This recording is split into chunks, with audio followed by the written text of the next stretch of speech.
What is going on, everyone? I know just a little bit late, like 5 minutes, not a big deal. I wasn't quite prepared, and I have so much to talk to you guys about today that I needed to make sure I had a couple things pulled up at least before I start ad-libbing this stream. But good to see everybody. I know it's a little bit of a meme at this point. I'm not that late. I'm not ever like 10 minutes late. That's ridiculous. That's never happened before. 5 minutes, that's gonna happen. I even started pushing it back, 3:35 Pacific times, but then I go start at 3:40. So it is what it is. But it's time for a drink. That's what it's time for. That is not very cold. That has not been in the fridge very long. Probably a mistake, but it is what it is. I already have a couple super chats, a new member to talk about, so I will get to those things, ladies and gentlemen. Thank you guys for being here so early too. That is freaking awesome. Do I still have Fuck Naughty Dog shirts, Sean? I do still have Fuck Naughty Dog shirts. I bet that there may be someone who could help you out with that. There should be a Teespring link in the description of the video, but I'm sure one of the mods can drop a link to the Teespring store. There is Fuck Naughty Dog stuff there. Don't you worry. Sipping the light beer. Yeah, I gotta sip the light beer. Same reason I do the Mountain Dew Zero. Like, listen, I haven't had the time to hit the gym like I want. I don't want to look like Boogie 2988. Right? So yeah, I'm going light beer. Going light beer. And when I do go light beer, I go with Miller Lite. I go with Miller Lite. I think that is the best of the piss water, in my opinion. Thank you, Benzo. That is the link to the Teespring store there. That's the link to the Teespring where you can get those Fuck Naughty Dog shirts. We got a couple super chats already, so let me get to these super chats right now. Before I even started, we get in super chats. Biggles Mets for $10. Please forgive the hype man. Great one. I have my raid at the same time. Chapter 1 was fun. 2 is insane. Remember Assassin Sun, Samurai Storm. I will let you know how 3 goes. Have a great stream. Well, thank you, Biggles. I know you've been talking about a lot. I've been trying not to get too spoiled on the raid because when we do it, I kind of want to experience it for ourselves. But yeah, I've heard that there was quite a few puzzles in Ghost of Tsushima Legends raid. And honestly, if you guys haven't been watching us play Ghost of Tsushima Legends, it is fucking incredible. This multiplayer aspect of this game is more polished, more ready, more entertaining than a lot of the other shit out there that is full fucking price. So absolutely awesome that so many people are having fun. Biggles, thank you, man. Thank you for the super chat. Storyman Jack, thank you much, Storyman Jack. And he leaves a message as well. He subscribes to the top tier Raging Ryan 3 member. I just switched from patron to member. Hope it doesn't lose you anything, Ryan Kinel. No problem, Storyman Jack. I appreciate your support as always, brother. Make sure you guys check out Storyman Jack's channel. He does original stories. He's been doing a lot of kind of creepy horror kind of stories like that because of October, obviously. But he's always got some really cool stuff cooking over at his channel. Also known as George Big Dick Lucas. Jake, the Movie Geek for $9.99. I really enjoyed that Mandalorian episode. It looked and felt like Star Wars and respected what came before. I'm not saying it was perfect. Disney Star Wars standards, it was great. That's interesting. I'm glad you enjoyed it. I'm going to talk about it in a little bit. I am going to talk about my thoughts on The Mandalorian. I've had so many people ask me about it. So I'm going to talk about it. I may even clip what I say here on stream and make a video out of that because I can't tell you the number of people. I was shocked because my Mandalorian videos last year, they weren't the most popular thing in the world. So I was surprised at how many people were asking me for my thoughts about it. I'll give my thoughts. I'm not going to do so much of a review, but I do think I'll give my overall impressions and what I think we need to see out of this season and why I think that this story in particular, this show in particular, was a little bit divisive among fans online. So I'll talk about all that as I belch. I see Steph is here. I see Mara is here. Hurin the Steadfast. Hello, Hurin the Steadfast. I see Phil TNT is here. Trey, what's up, Trey? Benzo's here. Subhuman is here. What's up, Subhuman? Tugs is here. What's up, Tugs? Alex. Wow, I just woke up. Well, you woke up at a good time. You woke up at a good time, Alex. I appreciate you being here. Violet Femme. Tell Ryan to get out of his hot tub. He has a show to start. Well, I don't have a hot tub, and I'm not in it right now, but I wish. That'd be nice. I do have one in my housing complex, actually, but it's closed down. No one can use it because COVID. So, because evidently COVID's very prevalent in hot tubs. I don't know. I don't know. Schnick is here. Alex is here. Spartan Flash Sentry is here. No spoilers. Ooh, no spoilers. Well, listen, I will get into them, and I'll give you guys a warning before I do. How about that? How about that? Rage 9580. Dirty Irby. Recently found your channel and appreciate you and your friends keeping it 100. Well, my pleasure. All I try to do is give my legit opinion. That's all I try to do. And I mean, if people like that opinion, I typically talk about it more. If I give my opinion, you don't like it, or people aren't interested in it, I'm probably not going to talk about it quite as much. That's just kind of how I do things. If I do a video that seems to get a lot of good response, I'll talk more about that thing. So I think that's what everyone here on YouTube tries to do. Ryan, you're a good and fit looking guy. Don't become the next Boogie. I will try not to. I'll try not to. I'm Biggie after the surgery. That's me now. I see High Ground Master here, and I see Mikey Gusler. Mikey for $5. Did you see that Disney accidentally confirmed that Rosario Dawson is Ahsoka Tano? They're so incompetent they can't even keep secrets. Well, to be fair, that's like the worst kept secret in Star Wars right now, to be perfectly honest with you. So that doesn't bother me. Like I'm not gonna beat him over the head because that it was some random image that got leaked. I think on like a Disney Plus Instagram or something. I know exactly what you're talking about, though, Mikey. I did see that. I do find it funny. I think that there are a lot of people, and we'll talk about it when I talk about Mandalorian. I think that there's a lot of people who we stay so in tune with all this shit, right? We stay really in tune with what's going on, with all of the rumors, all of that. We're really in tune with it, but I think we're like 2%, 3%, 5% of the people who actually, watch this thing. I think a lot of people are just like, oh, look, I saw an ad for Mandalorian on Disney Plus. I'm going to watch it. I don't know anything about it. So like we look at that, we're like, oh my God, I can't believe they did that. But I think it'll probably just go over everyone else's head. Mikey with another $5.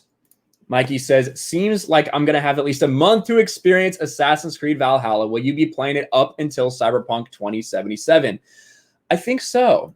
I think I will. I think I will be playing Assassin's Creed Valhalla. I didn't know if I was going to get it kind of because of Cyberpunk. I'm an Assassin's Creed guy. Even though I don't necessarily love them, I've played almost all of them, and I enjoy myself. It's kind of like where Ghost of Tsushima is like wonderful flowing combat and you want to fight. Assassin's Creed is more like a grind fest, but it's just kind of I just enjoy it. I really do. I enjoy the games, even though they're not that good. So I probably will get Valhalla. I'm interested to see what they do in this timeline. I'm one of those people that loves putting me in a historical context and telling kind of like a what if story, not with like race and gender swapping people kind of what if, but like, wow, what if, in the 1200s, we take this historical event and imagine that this random secretive assassin that's been lost to history kind of happened. So that's one thing that really drew me in to the Assassin's Creed franchise as a whole. I found it intriguing. So I'll probably play it. Is there enough content in Valhalla to play for 57 years? They may need to add more content to last you the year 2077. Ooh, yes, indeed. We'll talk about Cyberpunk as well. We'll talk about Cyberpunk. Peter Hahn for $2. You okay with the new crate dragon? I am okay with it. I had a theory about why they did it, and I think that was confirmed to be true. I actually take a look at that right now. So this is very slight, very slight spoilers for Mandalorian, just so you guys know. Not the end of the world or anything. You probably saw it, but here we have people talking about a crate dragon. And this is Phil Stozak. Phil Stozak, who's the Lucasfilm creative art manager and author. So he does work for Lucasfilm. He's behind a lot of the design stuff. And he gets into a discussion about the crate dragon. And somebody asked him why doesn't it have legs, and he says it actually does have legs. This is what Phil said after a very long discussion. He says, I'm sure at some point that concept art will be released. Tony McVeigh did some amazing oil clay sculpts of both the head and the entire body of the crate dragon. By the way, to assume we would turn the dragon into a worm is not giving Doug Chang and our team enough credit, guys. And this is what I said. I said, once I saw the rib cage after it was killed, I assumed the decision to leave it primarily hidden under the sand and only have its head and neck exposed was to not blow a ton of budget on CGI. Club Star Wars says would have cost an arm and a leg otherwise, and Phil Stozak actually liked that tweet. So I do think that I don't think that the new design is really that new. I think they just chose to not show a lot of it in order to not have to worry about that ridiculous CGI. Because at the end of the day, The Mandalorian is on a budget of around $100 million, which seems like a lot. But when you have, potentially 4.5, 5 hours of content, maybe more if they keep with what we had, that's not a lot of money. So I think that's why that decision was made. If they had changed it completely, yeah, I wouldn't. I would not like that. I would not like it if they fucking made it a worm. But I kind of understood what they were doing. Do I like my shirt? Yes, I do like my shirt. It's a Batman shirt. Anthony Arribas. What's up, Anthony Arribas? Yo, Ryan, what's up? You still play Empire at War, bro? The crazy mods and expansions people have put on that game is insane. Yeah, I haven't played in a long time, but what the modding community has done to Empire at War is so cool. They've given you the Vong expansion. They've allowed you to play so many different types of factions in that.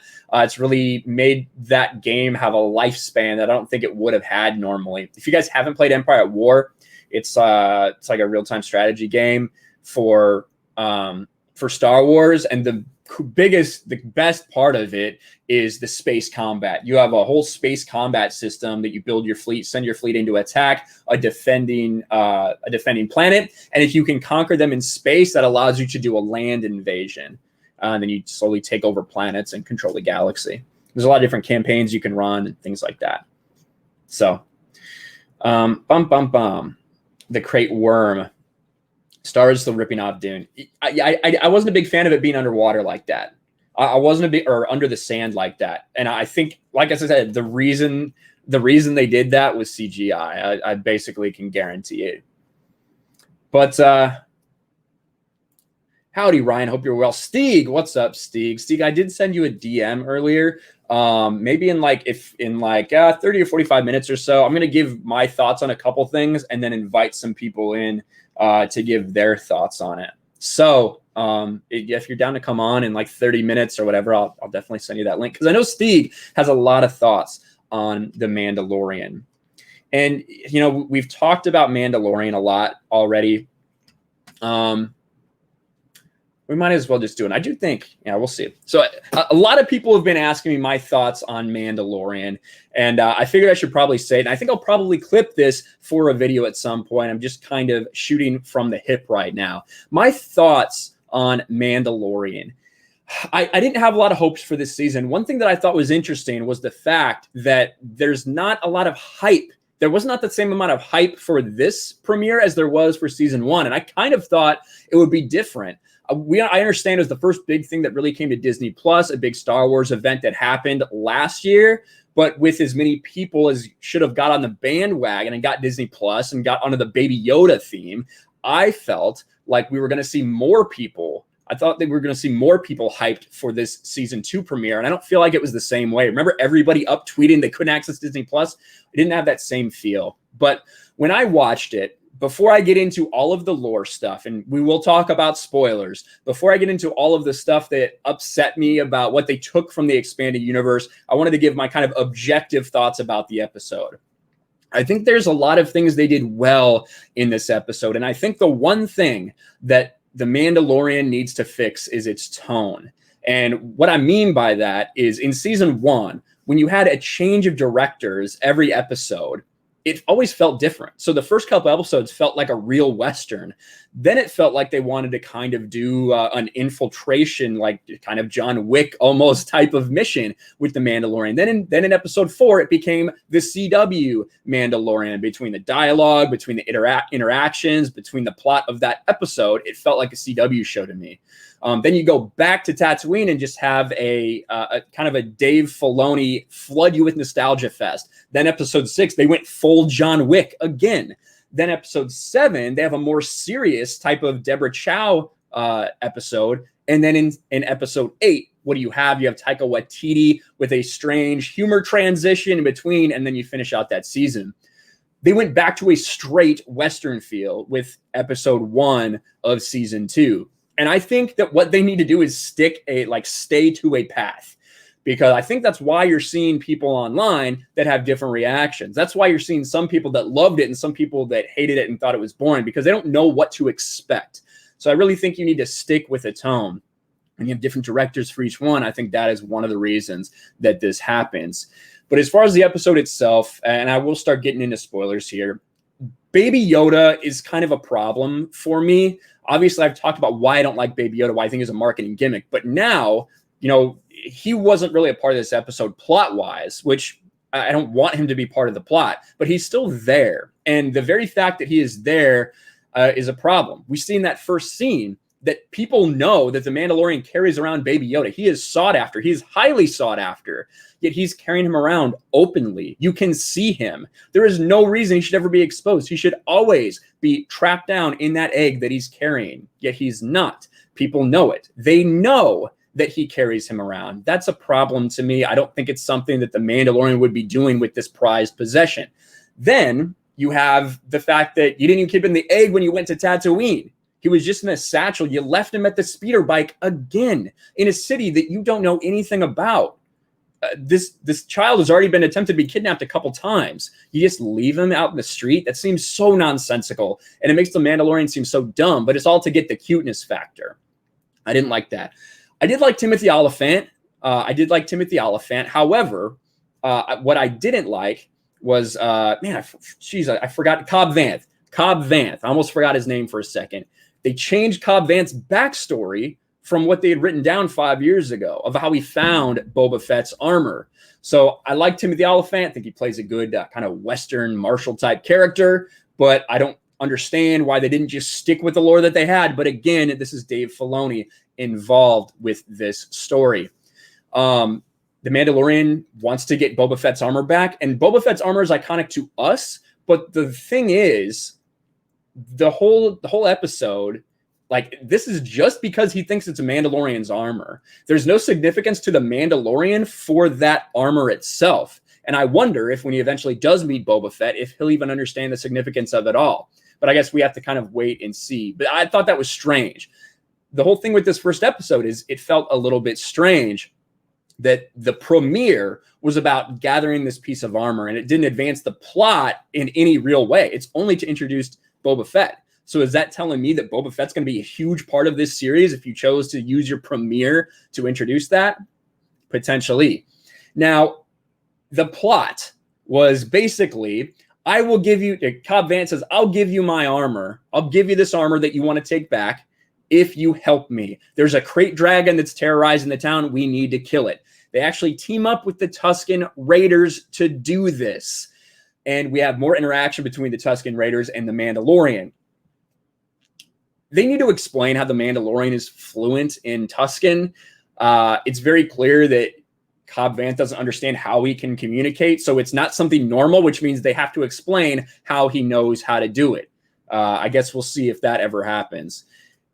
This is not the same Tusken lore that we're used to in the EU, because there's no way the EU Tuskens would have been okay with the type of technology that they were using. And we saw that in season 1 as well with the macro binoculars. EU Tuskens, original lore Tuskens, would have freaked the fuck out about that, because they attack people for using that kind of technology on their land.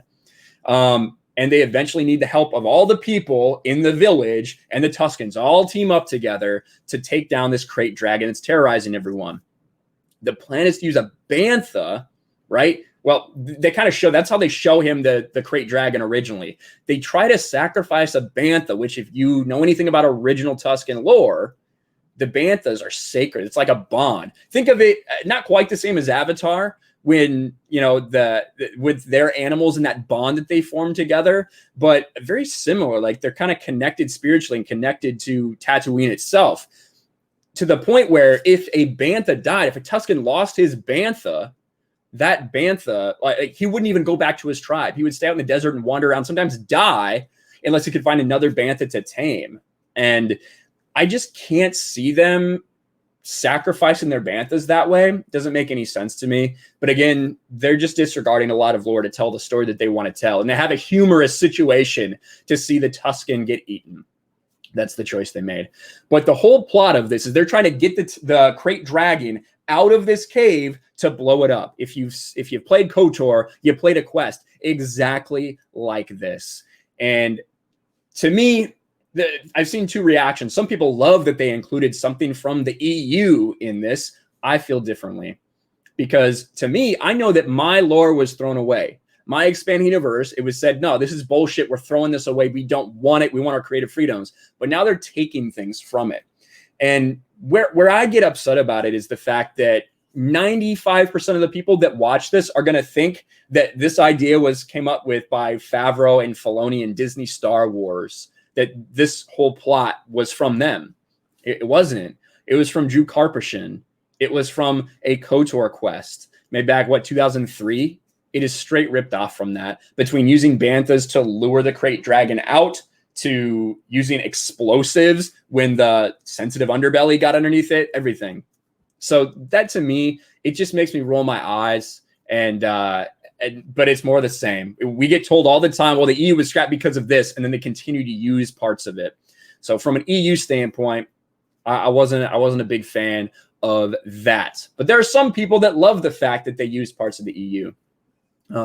As far as the episode itself, how it looked, I thought there were parts of it that looked great. There were also parts of it that I could tell was done on a sound stage, or not sound stage, but you know what I mean, the stage that they're using, that tech.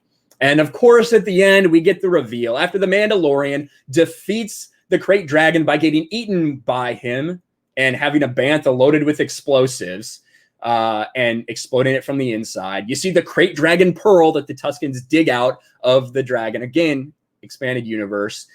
He gets the armor from Cobb Vanth, and he sets off on his way across Tatooine. And Boba Fett is seen looking on across the way. So you know that Boba Fett is going to be a part of this.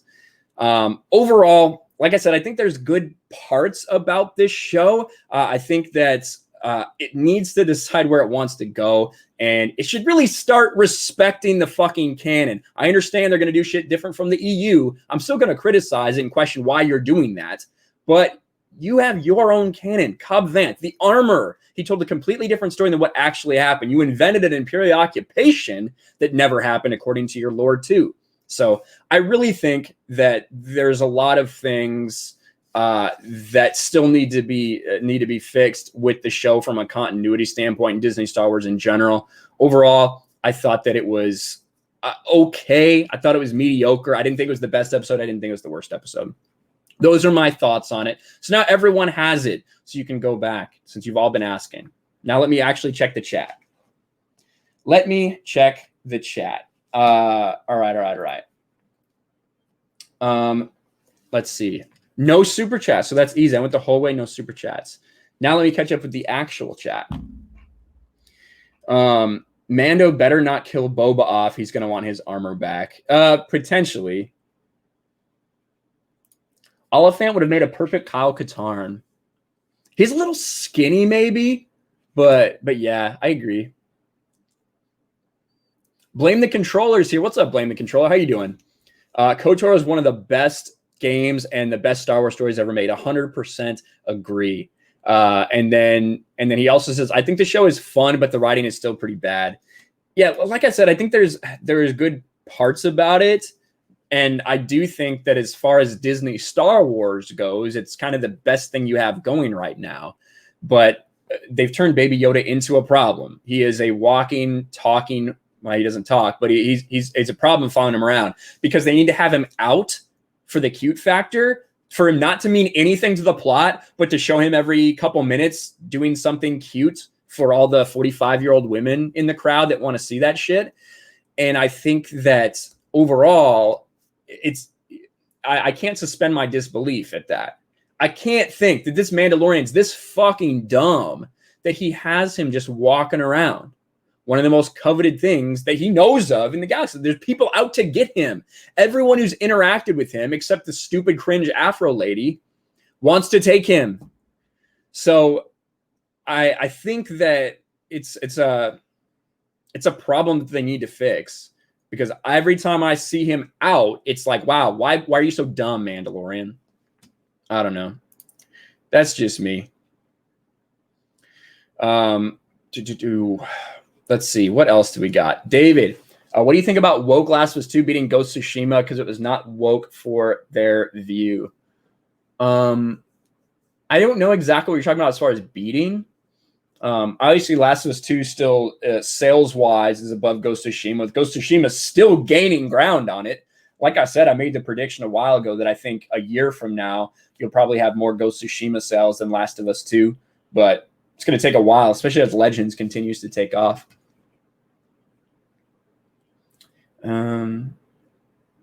R.I.P. Sean, yes. Steve Kenobi, we only have one shot at blowing this thing up. Yeah, except for those 50 bombs on the Bantha behind you. I agree, that was dumb too. There's a couple other things, like the reference to Mandalorian, or they were like, oh, the Tuskens will never raise a blaster against you again. That was kind of dumb, because Mandalorians use traditional weapons, kind of like they call them slug throwers, when you're actually using a physical projectile instead of an energy projectile. Because again, Tuskens don't use technology. That's why when you see the pod race in episode 1, that's why the Tuskens are there taking pod shots at the pod racers. It's not because they're just like teenagers that want to fuck shit up. It's because they're offended that technology is being used on their land. That's why they're upset, and that's why they're using those physical projectiles. That's why you hear it ting off the pod racer.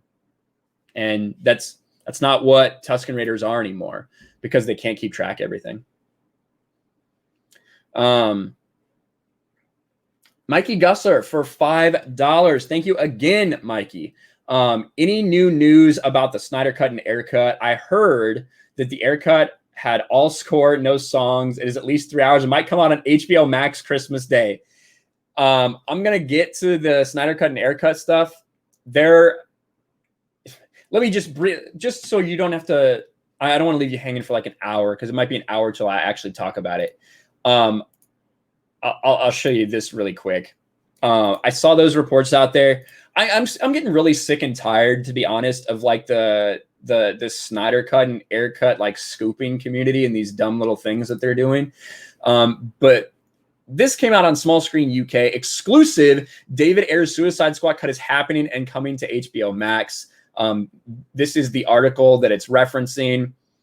This is when it talks about so much of this stuff and when we may get it. This is when it's saying will be released near the end of 2021. We'll feature a lot more of Jared's Joker and Robbie's Harley Quinn. At the moment, Ayer's runtime is nearing 3 hours. All of this stuff, right? Exclusive. Well, somebody asked David Ayer to comment on it. He said that's not true. So there were a lot of people talking about it when that came out. But again, I feel like you have some people that are really obsessed with like scoops and everything that want to wish things into existence and then spread it when it verifies something they've said. So David Ayer himself said that this is not true, Mikey. So I'm going to talk more about it later, though. I just really wanted to address that for your super chat. I will say, I've just brought up the pod race. I should have said this. One of the problems, and I don't think I'm going to clip my fucking reaction now because there's too many things I didn't say that I wanted to say. You're telling me, this is how small they have made Star Wars. You're telling me that the motherfucker that happened upon the armor of Boba Fett is also using Anakin's pod racer as a fucking speeder bike? You telling me that? That's how small this world is? I don't believe you. I don't believe you, Jon Favreau. I don't believe you, Dave Filoni. And I think that fan service is a good thing. It's a good thing to give fans things. But fan service forsaking the story is stupid. It doesn't make any sense. Like, there's no reason to do that other than people like, oh, look, did you see that? I know that thing. But it doesn't help with suspension of disbelief. I want to believe that this place is real. I want to believe that the universe you're crafting is real and has things that make sense in it. And when you do things that make it seem so small, how am I supposed to believe this is a whole galaxy? I don't know. I don't know. Storyman Jack with the super chat. Thank you, Storyman Jack. $5. The problem with Caribbean from the EU is that ultimately it's a very poor use of such devices, trashing what they threw away. Yeah, and so I agree. I agree that it's hard to explain to people, and I talked about it on Friday Night Tights a little bit, but the conversation kind of got away from what we were actually trying to talk about. For me, it feels different. For any other EU fan, they might feel a different way. I know, like, for instance, Dash. I love Dash. Dash is a big a KOTOR fan as there fucking is, and he loved what they did with Mandalorian. For me, it's a slap in the face because in 2014, when Disney decided to scrap the EU, they were going to do their own thing. None of this is canon anymore. Go fuck yourself. Not just post Return of the Jedi, but everything before too. I said, all right. And I was arguing. We were making all these arguments. Why would you do this? Look at all these great stories you have. Look at all the things you could have done. And people say, no, it's trash. They wouldn't have wanted to use that. It was a mess. Continuity was garbage. These stories weren't really that good. Just shitting on you constantly. Saying things like, oh, can you believe in the EU that Palpatine came back in the clone? Guess what, motherfucker? Can you believe that there was a hidden fleet of dreadnoughts that nobody found? Guess what, motherfucker? Can you believe that Boba Fett came back in the EU? How dumb. Guess what, motherfucker? Right? But the problem to me is that 95% of people aren't going to understand that they're going to think it's their creativity that's doing this. They're going to think it's their original stories, and it's not. It's these people's stories. It's these people's stories that we have been celebrating, that we've been spending our money on, that we have been in love with for so long, that they decided to throw away. That's one big problem I have with it. They gave the Game of the Year award to Last of Us 2 wokeness. Well, there's a million Game of the Year awards. We haven't got to the real ones that anybody actually cares about yet, but I'm sure that Last of Us 2 is going to win some stuff because honestly, it's exactly what these people want. It's exactly what these people want. So, I see Blame the Controller dropping knowledge in the chat. The return of Palpatine in the EU is explained in a solid, believable way using Force Ghosts, etc. The movie was just rush trash. Yeah, cobbled together from stories that weren't their own. It is stupid fan service, but the audience they're catering to isn't exactly well-versed in anything but pew, pew, pew. Pew, pew, pew. That's right. Anthony Aradibas for $10. I hope you're okay with me saying your name that way. I say it like that every time. If only Disney had more people like you who are passionate and knowledgeable about the lore and care about the projects, but instead we get these activists that come in and ruin the established lore. And I appreciate that, first of all. I do think that one of the most important things you can have above maybe talent and creativity and all of that is just a dedication to something. You see that all the time. You see it in sports. You see it in your place of work. Sometimes there's people that maybe just aren't quite as smart or aren't quite as talented, but they fucking care a lot. They care a lot about what they're doing, and they're dedicated to put in that work. And for me, looking at the people that are running the story group now, they don't give a fuck about George Lucas and his legacy. They don't give a fuck about what Star Wars was. All they care about is what Star Wars is going to be and what they are trying to turn it into. And I will say this, though. I think that Favreau is well-intentioned.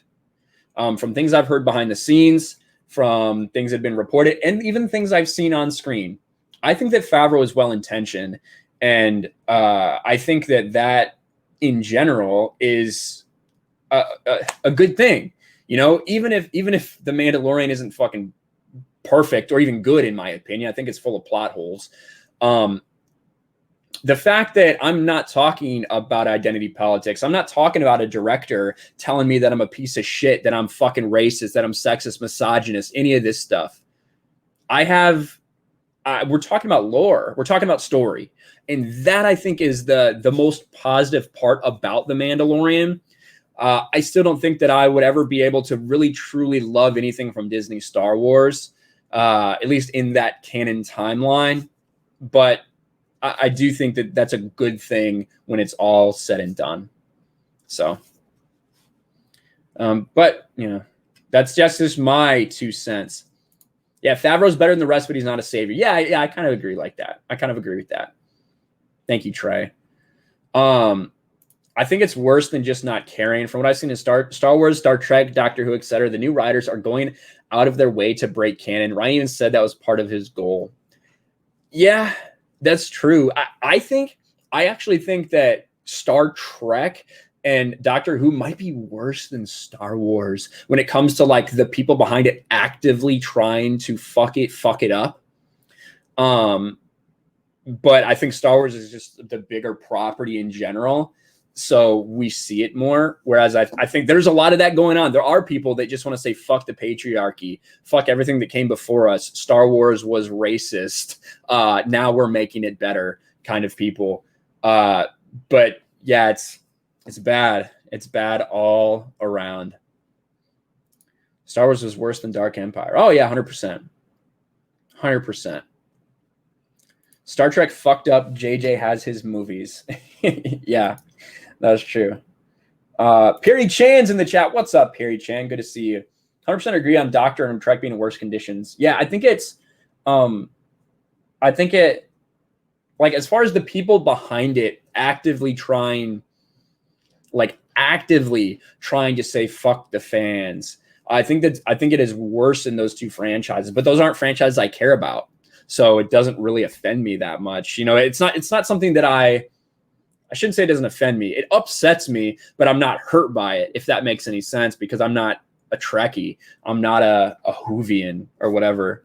So, yeah, that's how it is for me, at least. Now, we are going to go back and talk about Star Wars again, guys. We're going to go back and talk about The Mandalorian again. But I had to talk about, before I get anybody else on here, Cyberpunk. I got to talk about Cyberpunk. Why do I have to talk about Cyberpunk? Well, I've made one video that has got ratioed on my channel. I've made one video that even got close, and that is when I was talking about Cyberpunk and we first got the crunch reporting. I've been talking for a while. When it comes to Cyberpunk, let me preface all of this by saying that I am really looking forward to Cyberpunk. I love CD Projekt Red and what they gave us with The Witcher. I think that GOG is one of the coolest sites on the internet. I think it's way better than Steam. If you're not using GOG, I would highly recommend you use GOG when you can. And I'm, like I said, I'm fucking looking forward to Cyberpunk. I got Johnny Silverhand right here. I'm looking forward to it. But when I made a video about a month ago talking about Cyberpunk 2077, when we got reports of the crunch, and before you start saying anything, I understand that working one extra day a week for 8 hours a day isn't that much. It's not that bad. I realize I've done hard jobs too before, guys. Don't worry. I even said it in my video that I've done hard jobs and worked much longer than that before. And it's not the end of the world. However, what I did say was that CD Projekt Red made a promise not to crunch. They made a promise not to do mandatory overtime leading up to Cyberpunk 2077. So when they decided to break that promise and require it for the last little push before it was released in November, I said it seemed strange to me. I think they should have delayed it. I really think if this is where the game's at, that you're having to go back on your word, I think that you should push this back because it's obvious the game's not ready. Y'all, well, not you guys. Some people shit all over me for that take. Well, as it turns out, that probably should have been what they did, because at the last second, what do we have? Of course, this was earlier this week. We have important news to share with you. So this happens just a couple weeks before it's supposed to be released, right? Hey, everyone. Today, we've decided to move the release date of Cyberpunk 2077 by 21 days, pushing it back 3 weeks to December 10th. I don't think that it's going to come out on December 10th. I don't believe it. Most likely, there are many emotions and questions in your head. So first and foremost, please accept our most humble apologies. They go on to explain that they are going to be bringing it out on multiple platforms. They're having problems with the current gen platforms. That is what they are saying. And so they decided to just push the thing. Now, they were very apologetic. Of course they were. But the problem is that they had promised no more delays. They had even told somebody the fucking day before. Look at this. Look at this. The day before. Hi, before I book the 19th off work tomorrow, can I have full confirmation the game is going to come out on that day? No take backsies. Full confirmation. Literally less than 24 hours later. Well, fuck. And I understand the Twitter account has nothing to do with the development of the game at all, right? In any way, shape, or form. But they've been promising all along no more delays, that it was going to come out when they said it was going gold. I am concerned that the game's not going to be released on December 10th then, and people are just going to be even more disappointed. Because after this happens, after this investor call, look what we have here. They get asked if they're confident that it'll be out on December 10th. What does the CEO say? Well, we feel maybe not comfortable, but confident. Is it going to come out on December 10th? That's more or less what I'm saying, I guess. Yes. Maybe not. Maybe not the most, like they said. He said they're confident. It doesn't seem like a very confident answer to me, especially when we look at this. We see someone who is verified to be a developer at CD Projekt Red saying this. This was 16 days before the reports came out that it was going to be delayed again. Day one patch is most likely to be quite massive. The game was rushed, and the announcement of gold came as a surprise for most of the team. It's unlikely this game will be 100% done and polished, even including the day one patch. The game would easily need 4 to 5 months more work, counting crunch. Right? So it definitely looks like that may be closer to the case than a lot of people would like to admit. So with all this being said, I think that it's 100% the right decision. I think it's 100% the right decision to push this game. I want this game to come out right. I want this game to come out when it's actually ready. Because if they release a broken game, look at Marvel's fucking Avengers. They release a broken game, Fallout 76. It's never going to be right. And people are never going to come back to it, even if it does get right, because a lot of the damage will be done. So I think it's a good thing. However, CD Projekt Red, I feel like, has been too aggressive in telling us where they're going to release things. I think they're so worried about letting people down. I think they're so worried about they have helped put themselves on this pedestal, right? We all put them on this pedestal of developers for the way they treat customers and the kind of game that they can give us. They do that themselves as well by shitting on other companies publicly. I think they feel like they have a lot to live up to and they want to deliver it. But I just don't think you should release this game in 2020 at this point. Push it. Just say 2021. We don't have a release date, because it's just going to be the same thing over again. People are going to be more upset, or you're going to rush the game. One or the other. Just do it now. Pull the Band-Aid off and say it'll be ready when it's ready. But I guess the question is, can they afford to do that? When you look here, CD Projekt Red has lost billions owing to Cyberpunk 2077 delays. And over the past, it's $3 billion, around 2.5 billion euros as far as market value. Now, this is a stock market. Doesn't mean anything. They could announce some random thing happen and it can shoot up 25% in one day. We know this. But in the past 2 months, between the subsequent delays and the reports of crunch, CD Projekt Red stock has fallen over 25%, around 30%. So can they afford to push it back to 2021, I suppose, would be the question, you know? And I understand they're in a tough position, and I support them pushing the game. However, for those of you that told me, oh, what? They can't delay the game again. That's ridiculous. It's too close to release. Oh, well, they should just crunch. It's no problem. Everyone's fine with it. Maybe this is making you rethink your strategy a little bit, especially considering, and this will be the last thing I show about CD Projekt Red right here. Skill up. I know many of you don't want to hear about CDPR crunch stories, but I don't think we can ever ignore how our games are made. Here, the CD Projekt Red main boss apologizing for saying crunch in the studio isn't bad and never was. And again, I'll reiterate that there are times in my life, in my job, that I haven't seen my family for weeks, months at a time. There are times in my job that I've gone maybe 3 or 4 days without sleeping, right? That's happened in my job. There's people that are overseas fighting for their country, right? That's not saying that a place shouldn't crunch doesn't mean that any of those things are less, that isn't a bigger sacrifice. But when it does come to crunch, my main problem with it is that CDPR made an active decision to promise not to do mandatory overtime for their employees. And we're getting all of this messaging from CDPR that, oh, our employees love it. They're fine with it. Included in this investor call. This is the CEO talking, right? Talking to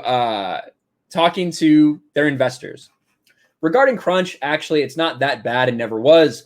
Of course, the story that has been picked up by the media, and some people have been crunching heavily, but a large part of the team is not crunching at all since they finished their work.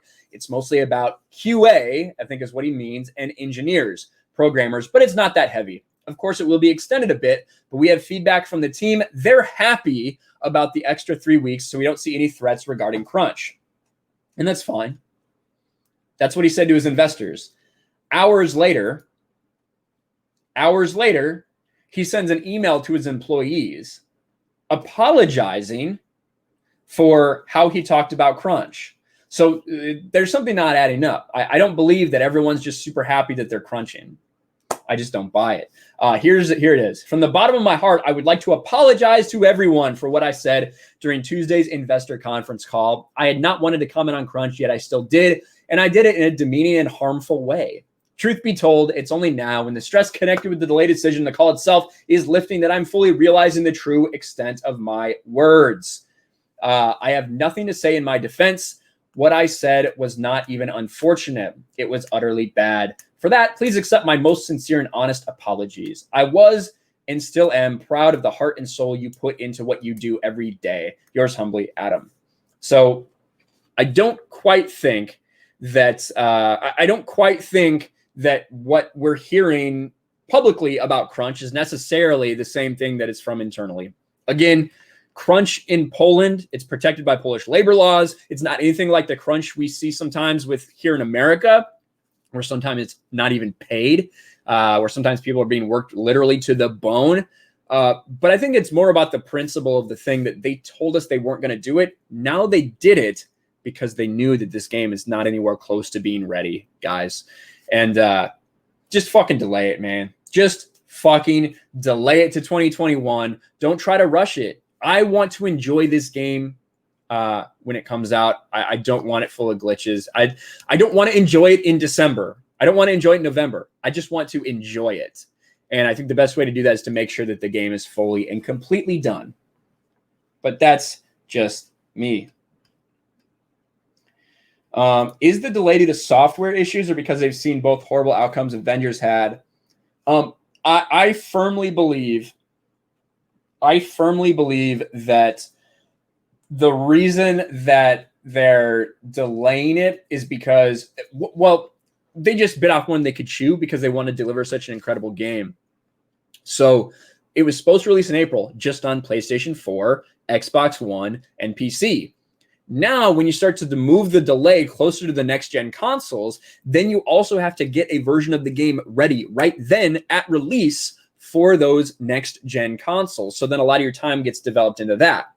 As you do that, you start having problems because you realize, wow, there's some things we didn't think of with this next-gen hardware. So you optimize it for the next-gen, but then that fucks up something with the current-gen build. That is what I think they're dealing with right now. But who knows what's actually going on? I don't. Jay Walking the Planet is here. That guy looks like Drunk 3PO. Jay Walking the Planet. Make sure you guys subscribe to Jay's second channel right there.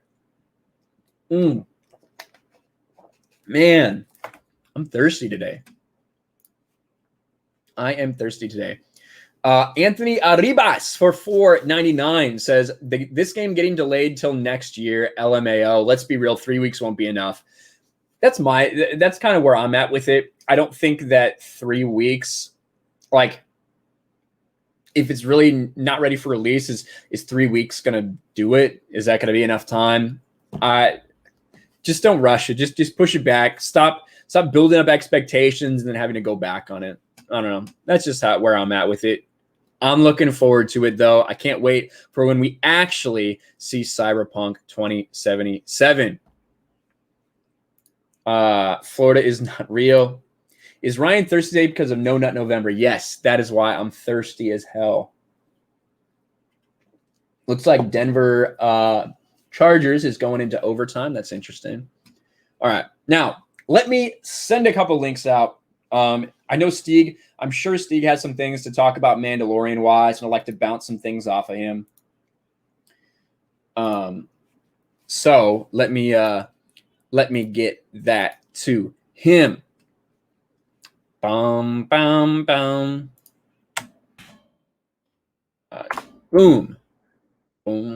Boom, boom, boom. And then I also wanted to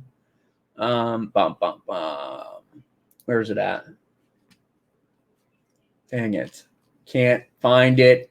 Where is that chat? Oh,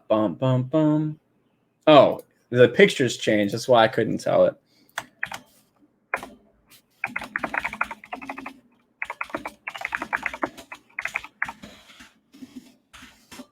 All right. Now we've got a couple of those out there. And there's the man. He's even changed his picture. I want to know what he says about Whitey says, put your faith and trust in the almighty CD Projekt Red. Yeah, that's where a lot of people are at. And listen, as much backlash as there was over Cyberpunk delay, just imagine for a second if that was Bethesda or EA or any of these other places. That's kind of where I was at. I was like, the backlash would be even more severe if it was them. All right. Mr. Stieg Kenobi. How are you doing, Stieg? I'm doing quite well. Hope you're well too. I am doing well. Look at this new profile picture you have. That's very interesting. It's for an upcoming YouTube show. All right. Well, fun. I like it. And we also have Jade Shadow. Mara, Jade, how are you doing? I'm doing well. So I don't know how many thoughts I can give on Amanda's season 2 since I haven't watched any episodes, but well, if you can give 2, then you've given more thought than the writers did. I know the gist of the episode, so. All right, so let's get into that a little bit, and we will again, guys. We will be talking a little bit of Mandalorian, so we will be talking spoilers. But honestly, it's pretty much all out there on Twitter, all the spoilers you could ever want or not want, regardless.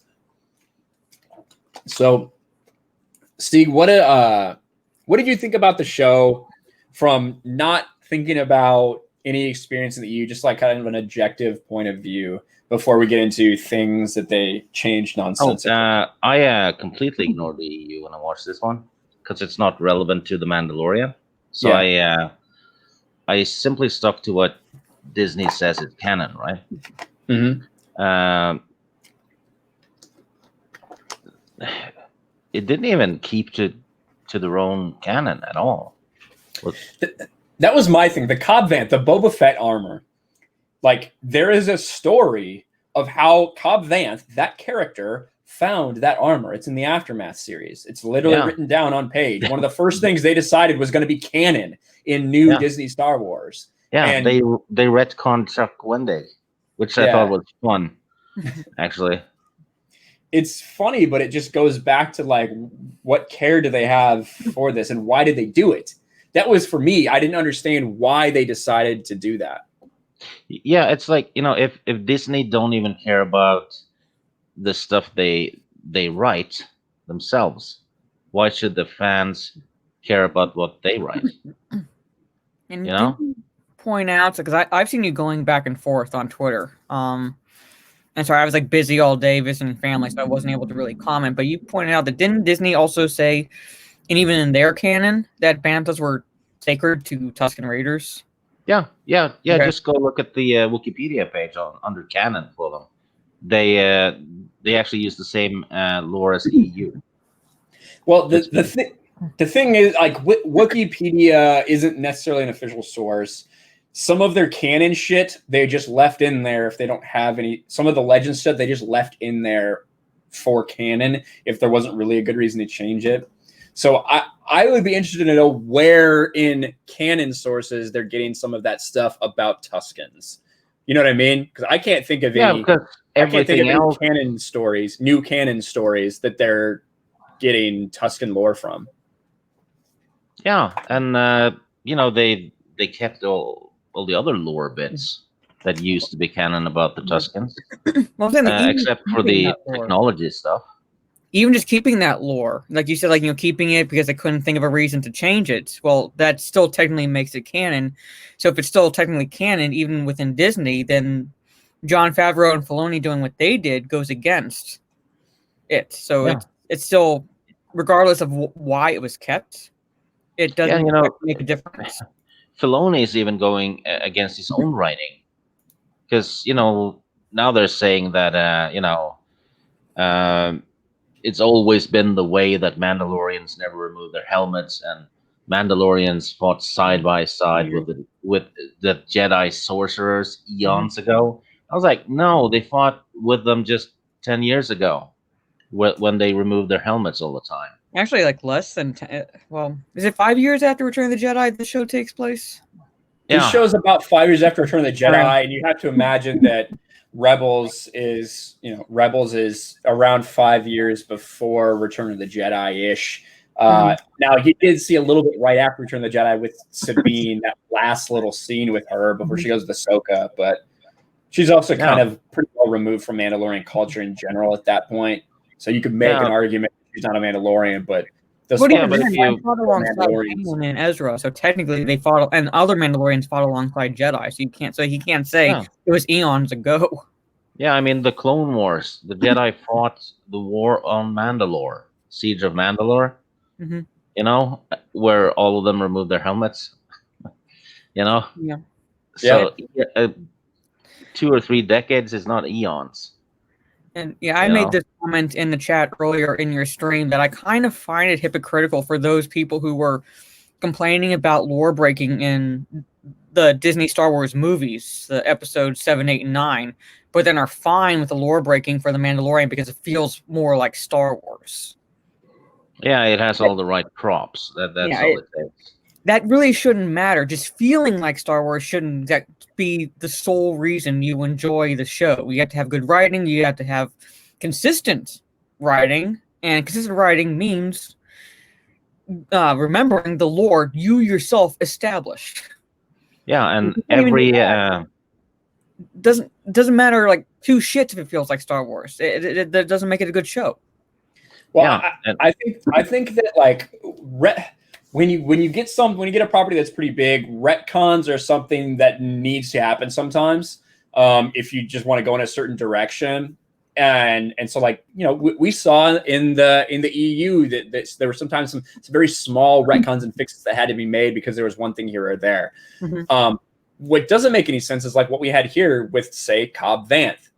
They could have told the same story with the way he actually found the armor. Mhm. You know, there was no reason, there was no logical reason to retcon it. Like it doesn't make any sense to me other than they're just fucking lazy. Yeah, and all they had to do was read half a page on Wikipedia. Mhm. All they had to do. And Trey Courtney saying, yeah, Mando has a video game plot. I feel like I mean, I haven't watched any episodes, so I can't exactly say anything for certain when it comes to that. But I feel like it's like almost like they're taking what was originally supposed to happen with the game was supposed to be called like what 1313 or something like that because it's supposed to take place in the Coruscant Undergrounds. They're kind of like taking that plot and putting it to a show, but not being able to at least pin down what tone they want it to be.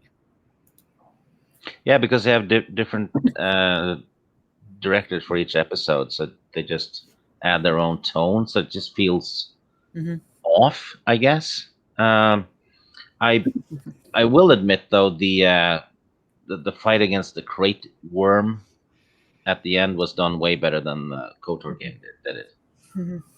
Well, I think that it was obviously, you know, the turn-based play and the freaking just set the mines in KOTOR wasn't quite as dramatic as what we ended up seeing. But I think that scene looked great. I think, and I want to get to the crate worm a little bit too, because I don't know if you saw Stieg. Phil Stozak, one of the guys at Lucasfilm, I think you might have been having a couple conversations with him as well.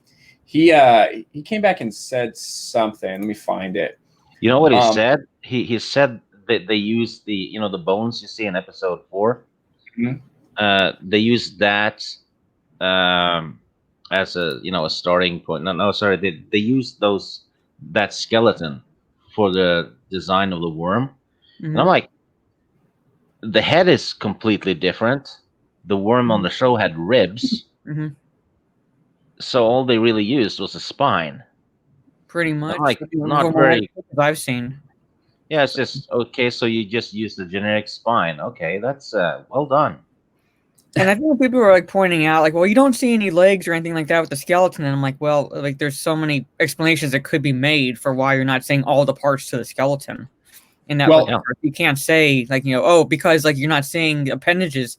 That means like, oh, that's fine. How they designed the crate dragon or crate worm, as you're calling it, for this episode. I'm like, no, that's not how it works. Well, he actually came out and confirmed that it does have legs. Okay. That it does have legs, and this is exactly what I thought when I watched the episode, and we only saw like the head and neck of it.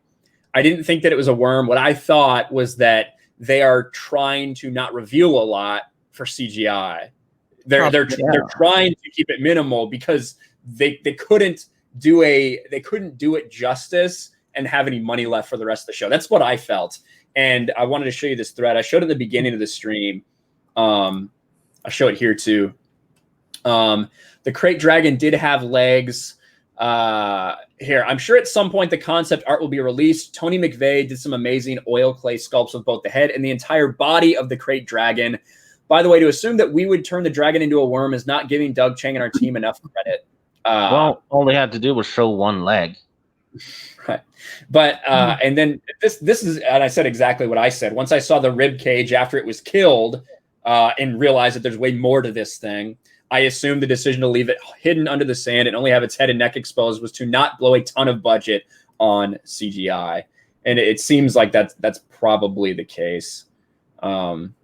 That's probably the case. And there's a ton of explanation, like Mara said, for why you only see the spine of that thing and not the ribs. This is literally in a sand dune where things get buried and shit. Yeah, but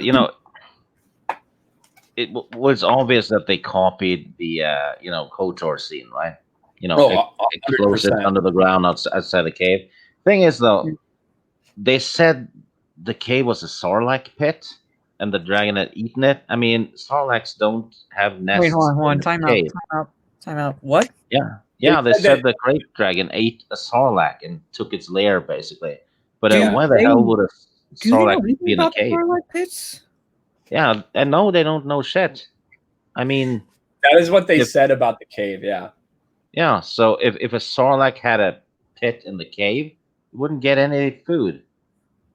Well, do they mean that it dug out that cave like to go get the Sarlacc?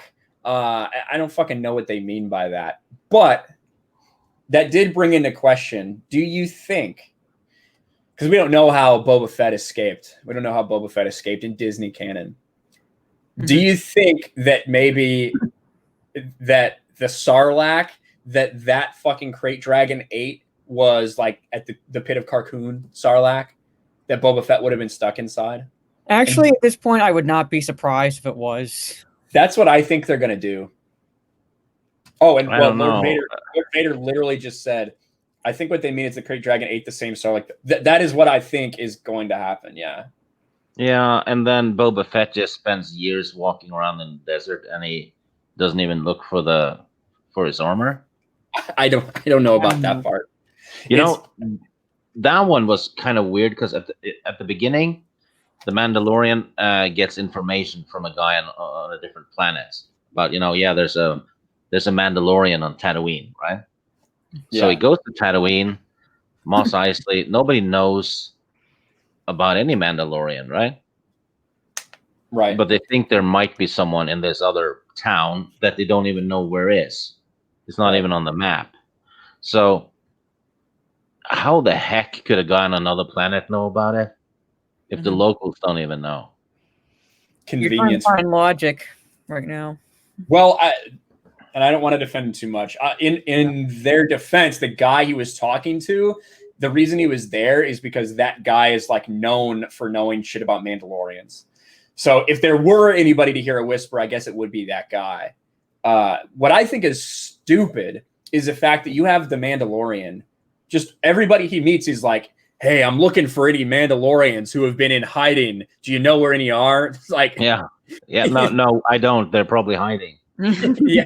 Well, and like he just announces his intention so boldly. Yeah, and then like, how does a Mandalorian look? Oh yeah, they look just like me. Yeah, so that's what I'm wondering. Like, that's what I'm wondering. Like I said, I haven't watched the show, but you're saying that people who are trying to find a Mandalorian, you literally have a guy walking around in Mandalorian designed armor. Basically, looks like a Mandalorian. Like if you knew anything about Mandalore, that's their armor, and you're surprised when you find out he's actually a Mandalorian. And they're not allowed to take their helmets off. So basically, you're supposed to hide, but you can't disguise yourself. Yeah, I will say that I do think that the plot of the show was fairly predictable. You know, it really was.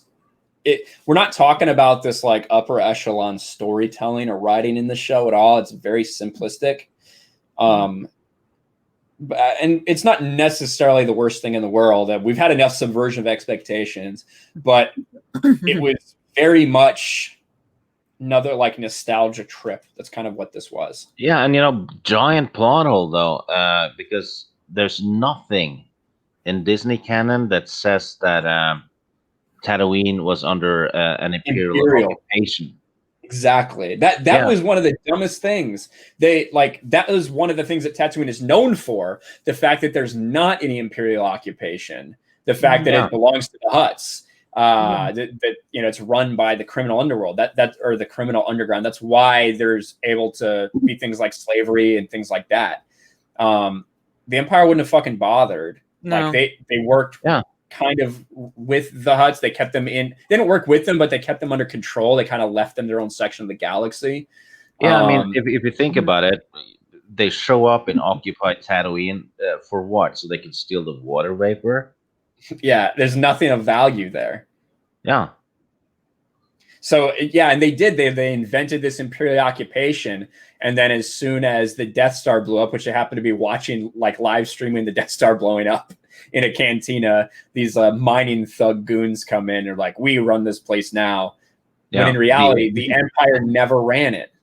Yeah, the imperial occupation actually ended before the Death Star blew up, because they were gone when they watched it. Yeah. Mhm. Yeah, and again, just because that happened, just because you see the Death Star blow up, like you said, doesn't mean that all of a sudden if there is an occupation and there's a government established there, that they're just gone. Yeah, I mean, if that was the case, they would have ended occupations after episode 4 because the Death Star blew up then too. Yeah, I agree. Pretty much. Mando's keeping their helmets as short-sighted as the rule of 2. Well, I mean, the rule of 2 came to fruition at least after 1,000 years, but that's just. Here's the problem, and let me bring Lethal on really quick. Hey, Lethal. Hello. I think that the problem with the Mandalorian is that they're like, hey, we want this to be part of the show, so we're going to adjust the lore to make it a part. So we want our Mandalorian to be mysterious, to constantly have his face hidden. We think that would be a cool thing to do. So we're going to say, well, that's just something they do. Otherwise, there'd be no real reason to do that. So they make it, oh, look, it's part of his history that they do this. And, 90% of the people watching aren't going to fucking know shit because they're going to think that, okay, that's just what Mandalorians do, I guess. Yeah. And then the other 10% can go fuck themselves. Well, the problem is that they're failing writing 101, because if you're writing a fantasy story, which Star Wars is, right? The setting or the world that the story takes place in, or even the universe, is the foundation. It has to be solid because it has to feel real, right, and believable. Because the world the story takes place in is the most important character, because it's the one that every other character interacts with. And you see this in Lord of the Rings, Middle Earth, right? It would not work if Middle Earth itself had all these lore cracks in it. Yeah, that's true. And that is why Man from Room 5 says Ryan is a very aggressive individual. Yeah, you damn fucking straight. All the Mountain Dew he drinks. Yeah. Yeah, Mountain Dew. That's it. Saw him kick a rabbit once, just for the hell of it. Yeah, fuck rabbits. How good are they? They don't do shit. But it's true, and I think that was one of the frustrating things for us when they threw all this shit away, was you had all this lore built up. Now they're trying to restore it by stealing some of it, but altering other things. And when they write their own shit, they change it. And so it's frustrating. It makes a world that just isn't as big as it used to be for Star Wars fans. Yeah, basically what they're doing is they tore down the foundation, built a new one that was full of cracks, and now they're just trying to take stuff from the old foundation and glue it onto it. It's not fit. The pieces don't fit. Yeah, I agree. Lethal, what did you think of Mandalorian? Oh, I've always been a fan of Karen Travis's work. I think what she's done over the past few years is just, really elevated Mandalorians, and one of my favorite things in all of Star Wars is what I would have said to you a few years ago. Now, I don't watch it. I haven't seen any of it. I have a question for you. So, I know you've probably heard that there's the plot straight from KOTOR. I think we talked about it. Maybe.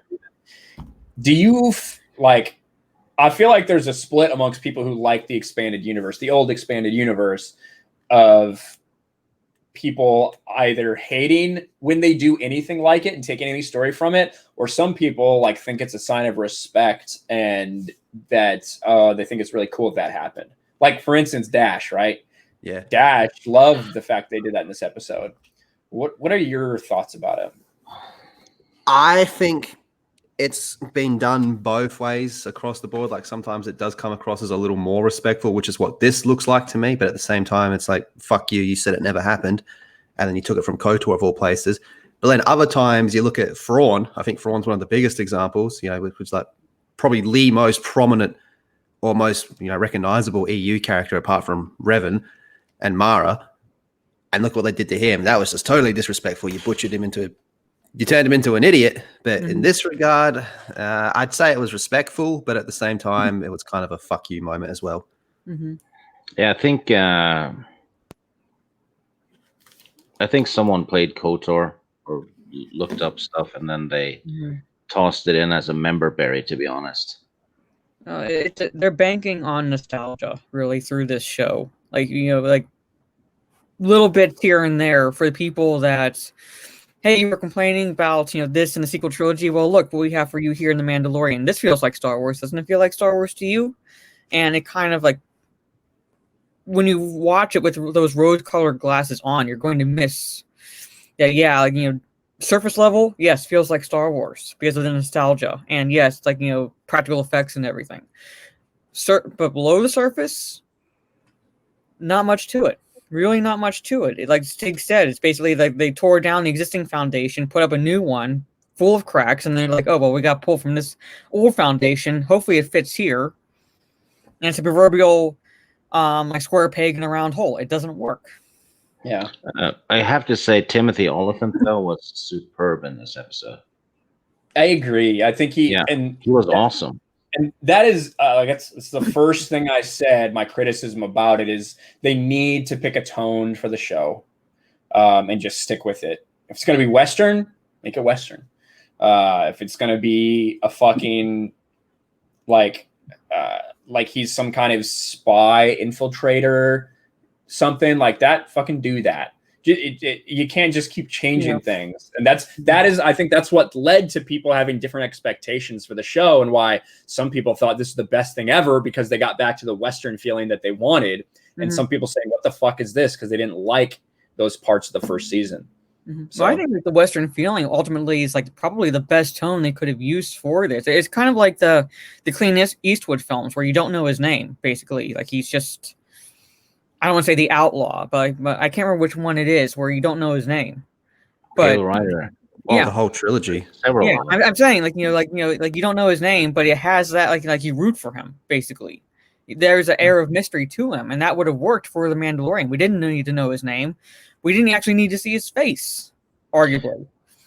It could have worked. But then, like also Steve pointed out earlier, they got multiple directors, which does not work for a serial. Does not work, or at least they should be talking to each other. So if they're going to go with one tone for the series, then these directors have to be on the same page. And these directors were not on the same page. You could tell. That's kind of the thing, like, because it's common for TV series to have different directors, like that. It's a common thing to happen, but it doesn't typically result in those different things like we had. So whether that's whether they had a lot of input on writing or something, I don't really understand why the tones felt so different, but it was very obvious when watching episode to episode when directors change.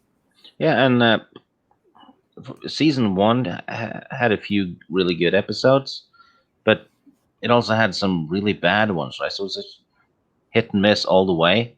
And I'm thinking if they had avoided the member berries and just done their own thing, it would have been a lot better, because most of the issues seems to happen when they screw around with stuff that's already established. Yeah, I agree. Let me get a couple super chats, guys. Thank you for being so patient. Storyman Jack for $5. Why can't they just hire a good writer just one time? Please, dear God. I know more than I can count conveniently. Disney Star Wars needs to talk to Storyman Jack and get some of his friends to write that shit. Mikey Gussler for $5. I watched Beetlejuice last night for Halloween, and I noticed that Gina Davis was in it, and she felt familiar. Now I see Mara, and I know who that is. Thank you. At least it's actually a woman that he's comparing me to, not thinking that I'm a man transitioning to a woman. That's true. Upgrade. Yeah. Dan Watt. To be honest, being told you're a man is the highest compliment possible because women are trash. Dan Watt for $5. After tossing 50 years of lore, I can't go by tone, time, or props alone. They're just Star Wars stories. One of them has it in the name, even.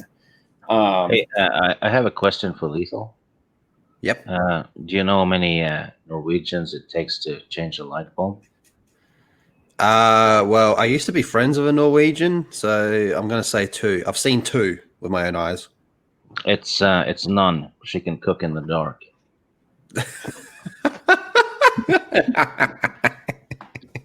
Lethal appreciates anything deriding females. Yeah. Correct.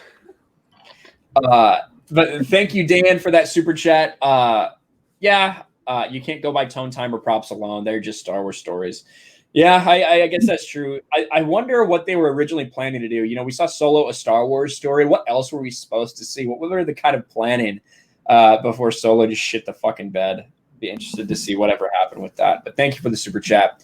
Dylan Davies for £199. Only thing missing from this episode was Calo Nord. 3, Yeah. 2, 1. I've fought him on Tatooine and I've fought him on Kashyyyk.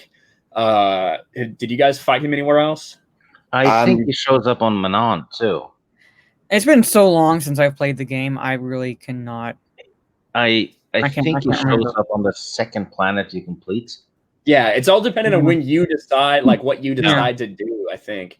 Yeah, and then when you complete another one, you get the Sith Apprentice. Mm-hmm. Yeah.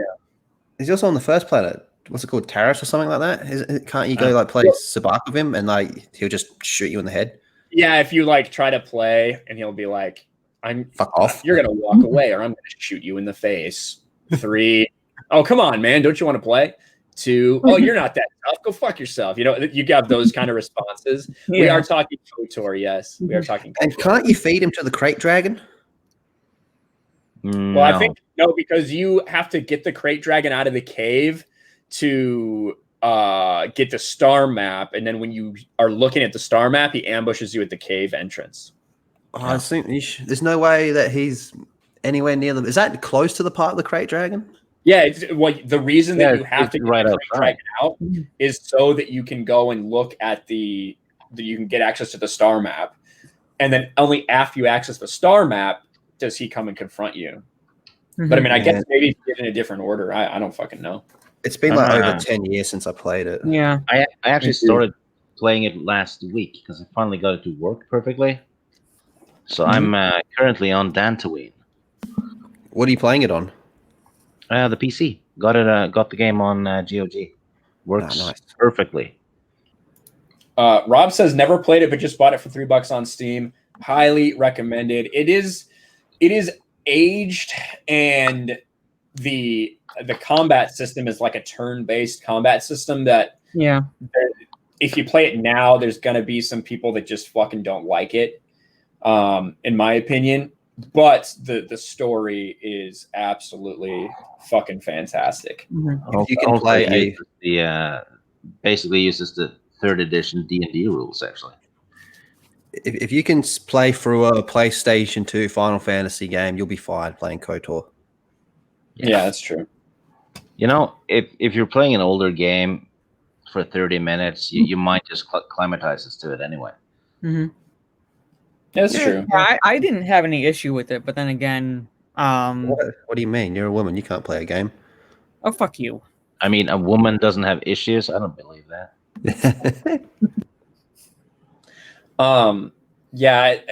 So the turn based, it's you're not pressing square and attacking. That's not how it's working.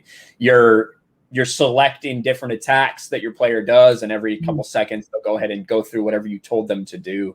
So it's not it's not like when I say turn based, you might be thinking something a little bit different, but it's not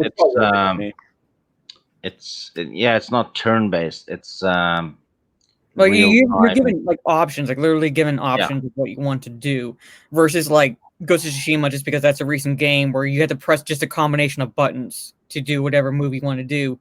In this game, it's like, do you want to do this? Do you want to do this? And you select it, and you either succeed or fail, essentially, depending on what you select. So it actually plays like Baldur's Gate. You can pause the game and have your characters do this and that, and then you unpause it, and then they do it, pretty much. Yeah. So it's a pseudo turn-based, I guess.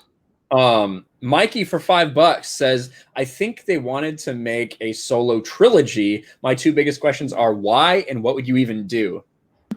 Well, if they hadn't thrown out the EU, there's literally a Han Solo Trilogy in the EU. They could have used it as a foundation, but... Actually, 2. Yeah. There's 2 trilogies. Yeah. So They were going to make that a trilogy, that movie? yeah, they were originally planning because they signed Alden Ehrenreich for 3 films. No shit. But didn't they also sign the hot chick from Rogue One to do like 2 movies? And she only ever did 1? I can't remember if they signed it or not. I just remember Alden was signed for 3. The thing is, like, who knows what it was originally supposed to be, but the way that the way it ended up was literally every fucking thing you could take that happened in the original trilogy, any reference to history of Han Solo, they just fucking shoved in that movie. Mm-hmm. Like any little thing you could possibly do that in Han Solo's entire history on screen, like 6+ hours, was fit into one movie that happened in a span of a couple days. Which is just fucking retarded. My favorite part was how he got his last name. Oh, you're by yourself, so we'll call you Solo. I'm like, oh my god. No. But literally, he meets Chewie. He finds the Millennium Falcon. He gambles with Lando to win the Millennium Falcon. He does the Kessel Run. He does the Han shoots first. Yeah, his gun, like anything you could possibly tie to Han Solo for like nostalgia bait, they did within fucking days in this fucking show. Or in this I think like one of you guys were talking about. Well, like one of you guys was talking about like how I don't know if you're talking about it or if it was in the chat, but like how Mando understands the Tusken Raiders. He can speak the Tusken language when he couldn't in the first season. I'm like, well, they just had to make guttural noises like Solo did in the movie, and Chewie understood him. So that's, I guess, how Chewie it worked. showered with him. Him and Chewie washed each other's backs. Pretty much. Yeah. Extra so soap. emotional. Yeah. Which one dropped the soap, do you think? Love is love. I will say that like there's a part in this episode where he is speaking English but yet doing the sign language so that the Tuskens understand him. So I don't know, maybe he just didn't have anything too complicated to say. I don't know what the fuck. The way that they decide to do these things is they just thought it would be funny. That's what they thought it would be fucking funny, so they did it. And I don't know. I did laugh. I did laugh at your name's Solo. To me, that was like one of the things where like your neck should just keep turning more and more and more and more and more. Solo. I loved it. It was so good. I took a friend to see it because I went to go see that movie with my cousin, and it got to like the night before the movie. My cousin texted me, he's like, I'm not fucking going to see that shit. You know, it's like, give my ticket away. So I took a friend to see he was like a full-on normie, like normiest of normies, seen like the 6 movies and that's it. So I took him to go see it, and I was like, "What'd you think of it?" And he goes, "Yeah, I thought it was pretty dumb. I didn't like it." If the girl had been with him, they would have named him Han Duo. Hey, yeah, pretty much, literally. It was so good. You must be so low. I did want to talk about something else as well. I don't know if you guys are. Listen, I think everyone in some way is probably a fan of something that Sean Connery did at some time. You know, him passing away, he was 90 years old. He lived a very long life, but it's still sad anytime somebody like that, passes away. I'm a huge Bond person. My dad got me into Bond when I was pretty young. It was one of like first like masculine things I did. You know what I mean? Is fucking watch a Bond movie, watch him slay pussy and shoot people. And Sean Connery is so incredible as Bond. He was the first person to play him, so immediately everyone is always going to be compared to Sean Connery after that.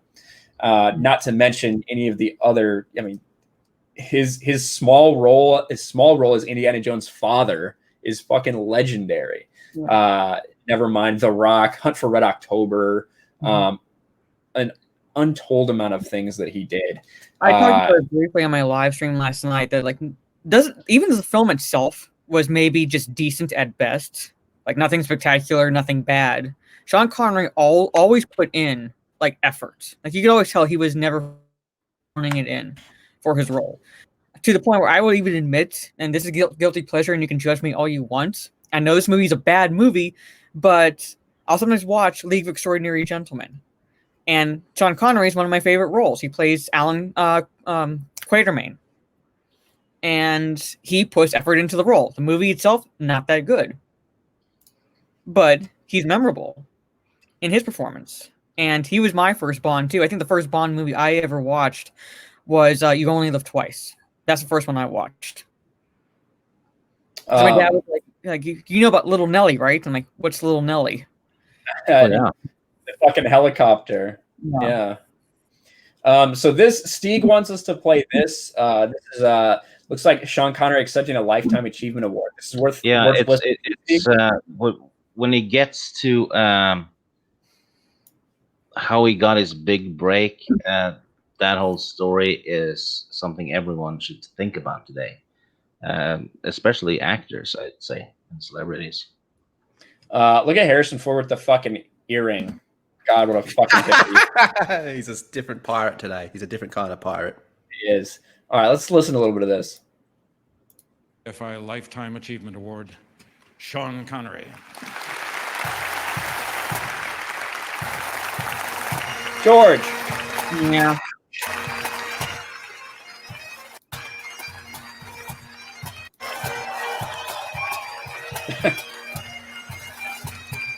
Pretty spry for 74. Yeah. That's like the same age as like Joe Biden or something. Yeah.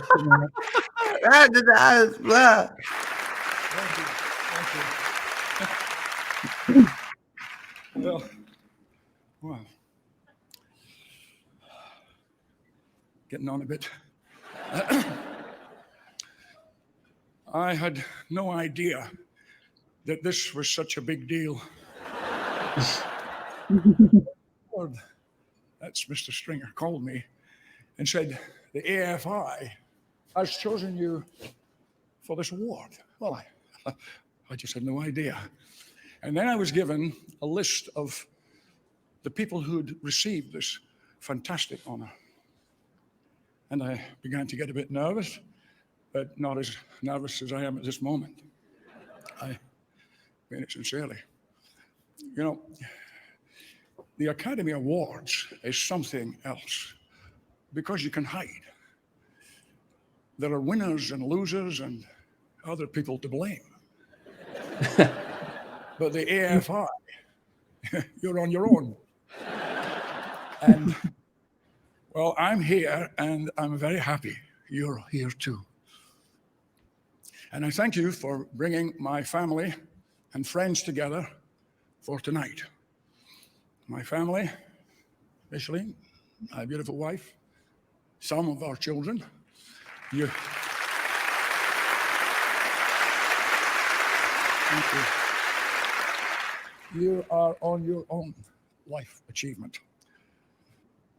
I'm more than pleased that you like my work. I have to admit that it looked pretty damn good from where I was sitting. And it brought back to me lots of terrific memories. Just real quick. Memories of work of terrific memory to me. Like, and it brought. That's Harrison Ford's wife, right? Yeah, put the fall part, yeah. Yeah. God. Nice. Yeah. And it brought back to me lots of terrific memories. Memories of working with people who are fun and industrious, talented and enthusiastic. These are all the qualities that I find admirable. The rest of you, well, you know who you are. Lad. You know, making movies is either a utopia or it's like shoveling shit uphill. And tonight, I suppose we put down our shovels and remember the good times. And, well, I've had many. My start, my childhood, was less than auspicious. But when I was young, we didn't know we lacked anything because we had nothing to compare it to. And there's a freedom in that. I had a very hard working mother and father. I think of them both a great deal. I got my break, big break, when I was 5 years old. And it's taken me more than 70 years to realize it. You see, at 5, I learned to read. It's that simple, and it's that profound. I left school at 13. I didn't have a formal education, and I believe I would not be standing here tonight without the books, the plays, the scripts. It's been a long journey from Fountain Bridge to this evening with you all. Though my feet are tired, my heart is not. A few months ago, I was in London. I was having a great lunch with my very first agent. He's older than me. Suddenly he said to me, "Sean, life is good. But isn't the third act shit?"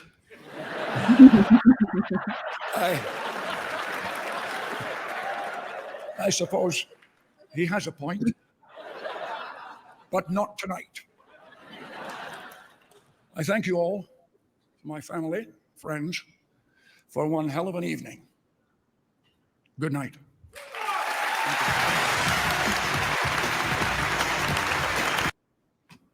Oh, there you have it. Yeah. You could easily tell the difference between people like Sean Connery and the actors and celebrities of today, because he's standing there being grateful for having learned to read, while the other actors of today are just entitled. Well, the other actors of today, instead of being so appreciative of what's happened, they take their times to tell you how you should live your life. Yeah. Yeah. You know, he's there simply being grateful for something we all take for granted. Yeah. And yeah, it's pretty incredible. It's just different. I think so many people, like, Hollywood is such a culture now, and you have people like Brie Larson, for example, who their entire fucking life is isolated. They're from a child. They're in Hollywood. They're not interacting with people, not real people. They're in this fucking bubble. So, yeah, to hear a story like that, to really put it all in perspective. And Yeah, and I think maybe, these days, right, where everyone is so divided and all that. I mean, taking a step back and just looking at what you actually have is something all of us probably should do. yeah, for sure. If you need more incentive to be anything more like Sean Connery, just think how much pussy he got throughout his life. Yeah, I got to shag Ursula Andress. Well, Fuck yeah. and the people who came out when his body wasn't even fucking cold yet, Yeah. to try to like talk shit about him and cancel him are literally just the fucking scum of the earth, man. Yeah, they are. They pulled the same shit with Stan Lee, and it was Yeah. horrible. Like, absolutely, like, it was vile to read. Like, I felt sick reading it when they did it to Stan Lee. And I'm a DC guy, but it was disgusting. Yeah, and I mean, they didn't even have the balls to do it when he was alive. No. As soon as he was If dead, you pull that shit to Sean Connery when he was alive, he'll go sleep with your wife. Yeah. And it's just they don't have the guts to do it while he's alive, and they just pull anything that he said. There's no statute of limitations on anything that anybody says anymore. And it doesn't matter if they take it out of context or not. They will use it to try to cancel someone because that person dares to go basically go against any narrative they have. What doesn't matter if that narrative is itself wrapped up in not our reality, literally. Doesn't matter. And I mean, like, look, no one's SJWs perfect. can't create; they can only tear down. No one's perfect, but at the same Not time, even Sean Connery. yeah, I'm saying like no one's perfect, but at the same time, it's like if you're all about forgiving someone's discretions, but like you forgive only those that goose step to your narrative, but if someone else like dares to misstep and they don't toe the line that you want them to toe, then like there's no two ways about it. It's not a double-edged sword. You can't forgive one and then try to crucify the other person. It doesn't work that way.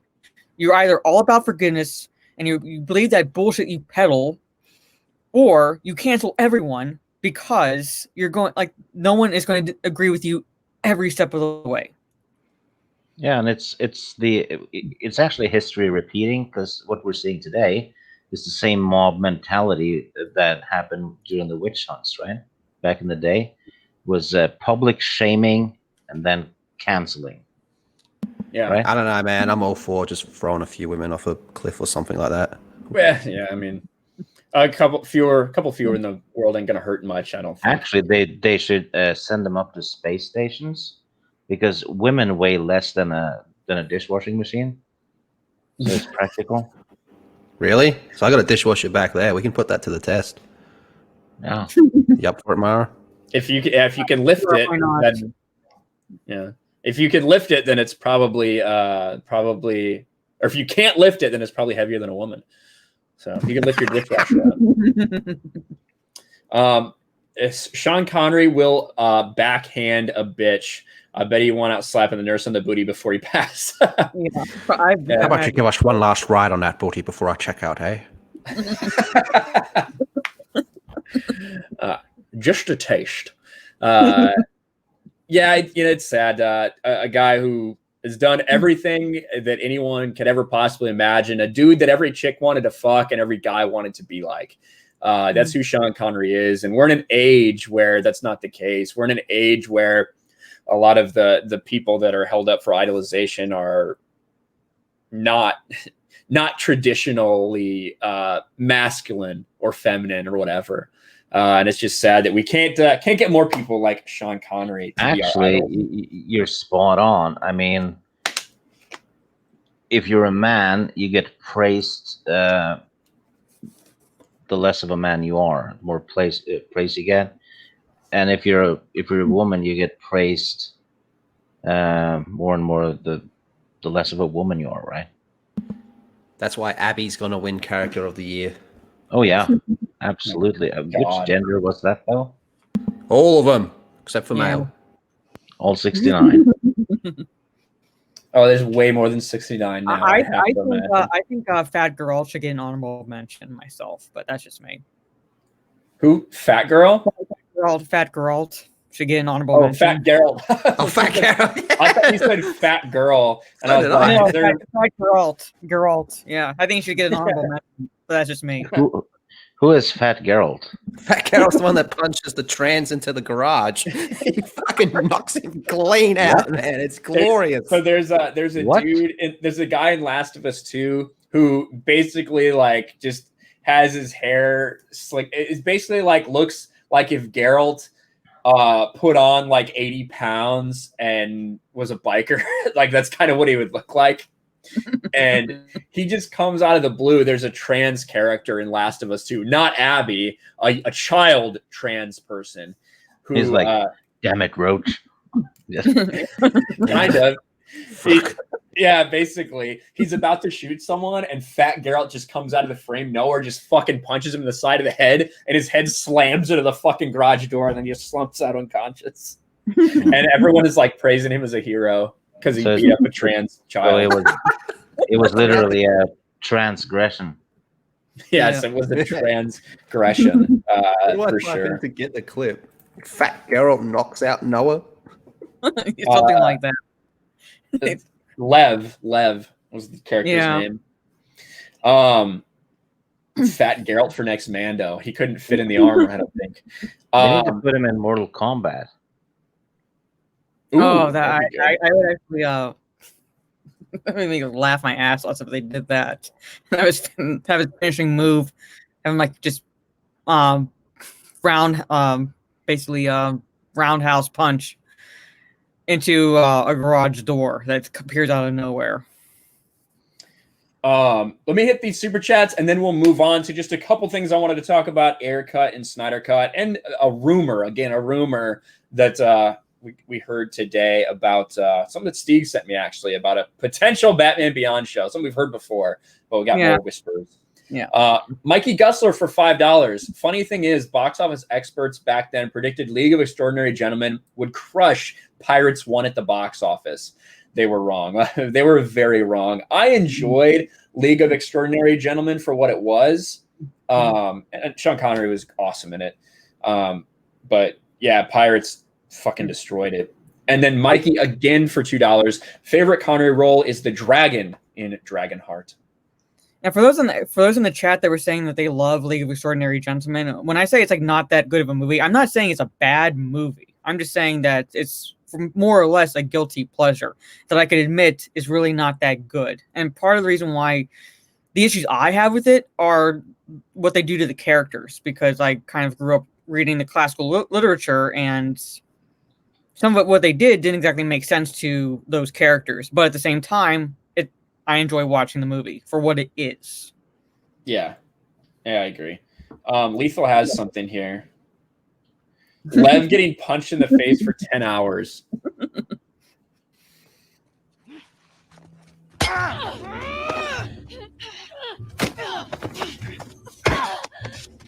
Lev's about to save her.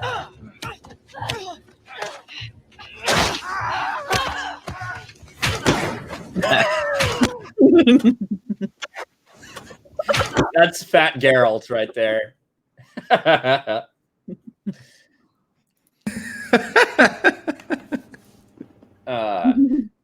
And then Storyman Jack for $2. There can only be one. R.I.P. Sean Connery. Yes, rest in peace, Sean Connery. Legend, absolute legend.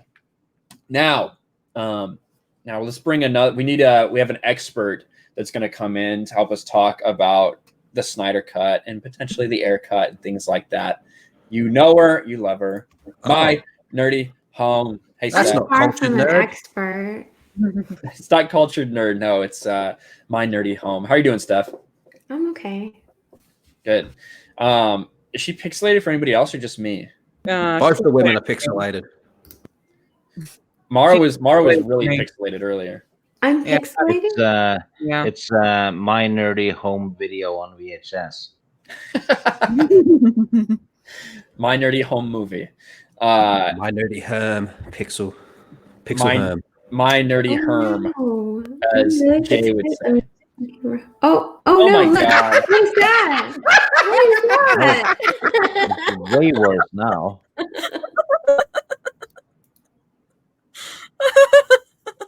That imposter is gone. She transitioned to Ryan, and Why is that on there? I think Fat Geralt got her. All right. So Lethal, I actually saw you when I woke up this morning. I saw you talking about Snyder Cut and the trailer. What were you talking about? It's not there. They're removing it from their Instagrams, from the Snyder Cut, the official Snyder Cut Twitter.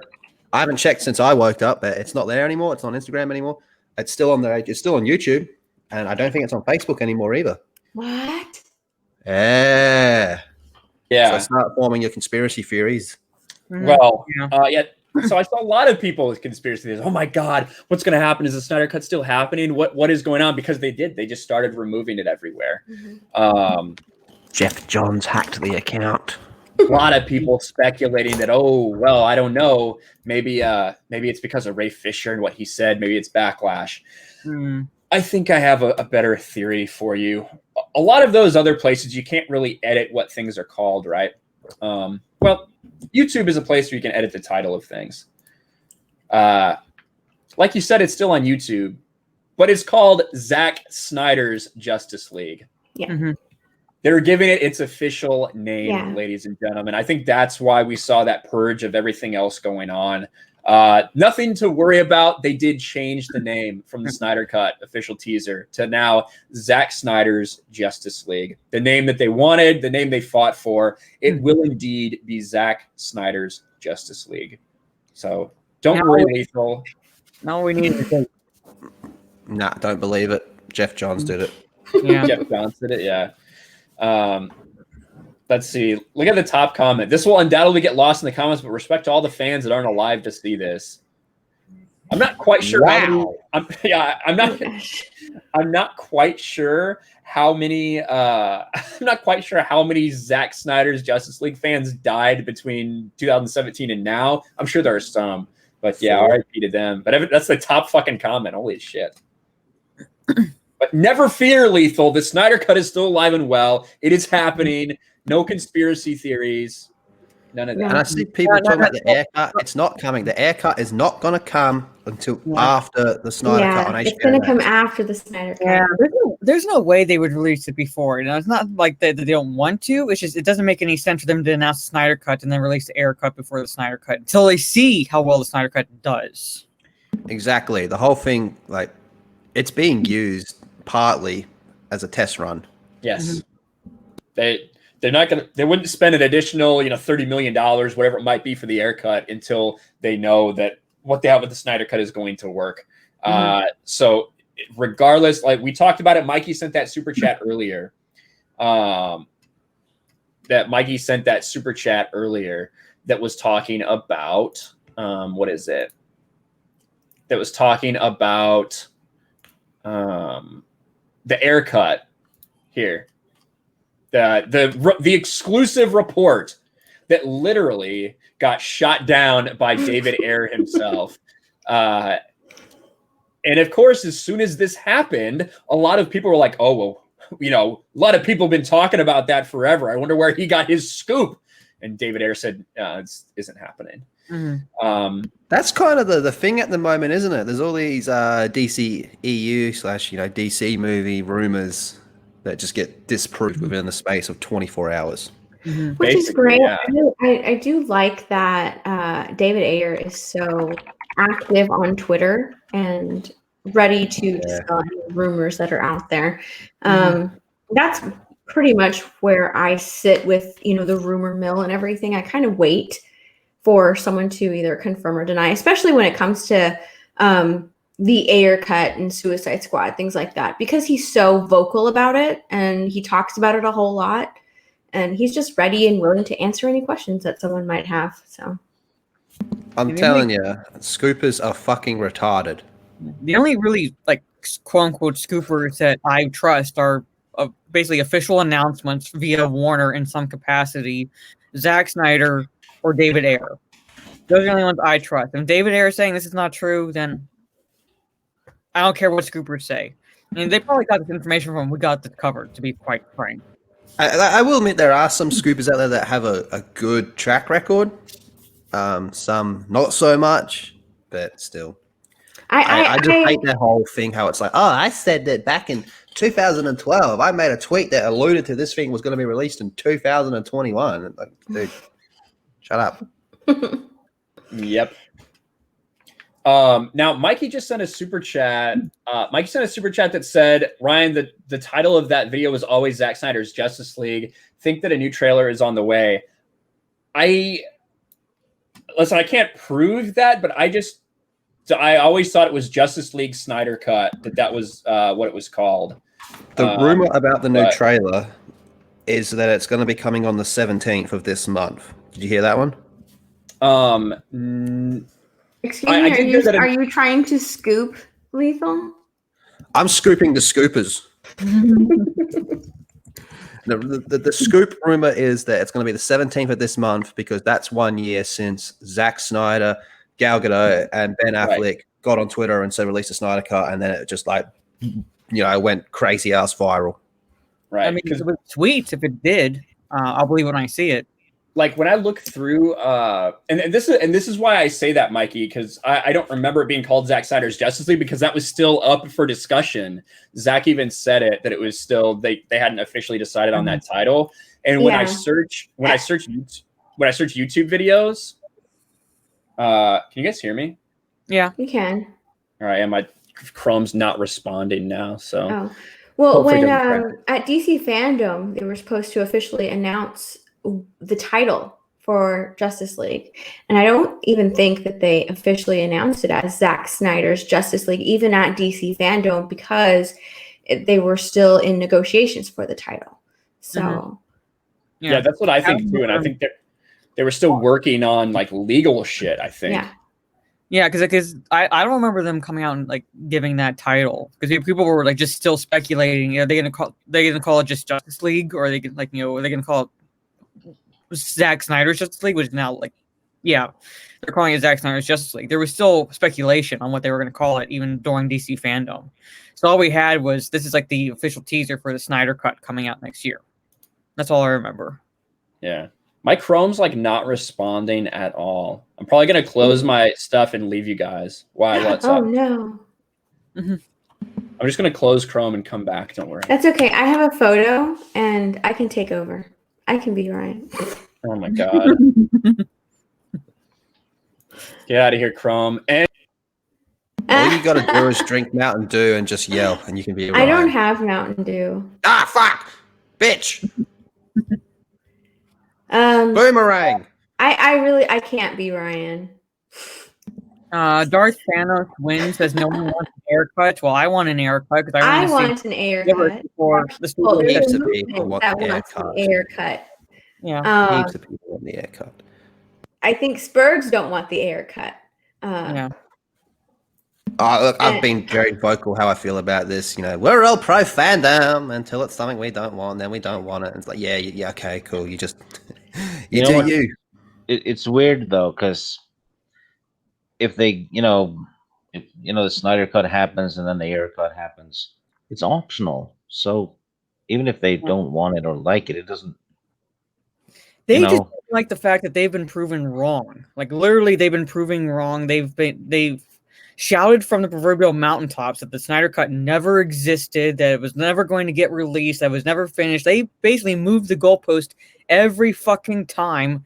People would say, yes, we know, we're not saying it's finished, but we're saying there is a cut that he filmed 80 days, like he had most of it filmed before he had to step away from the project. We're not saying that it's done. And then it gets announced that it's going to get released during that watch party for BVS.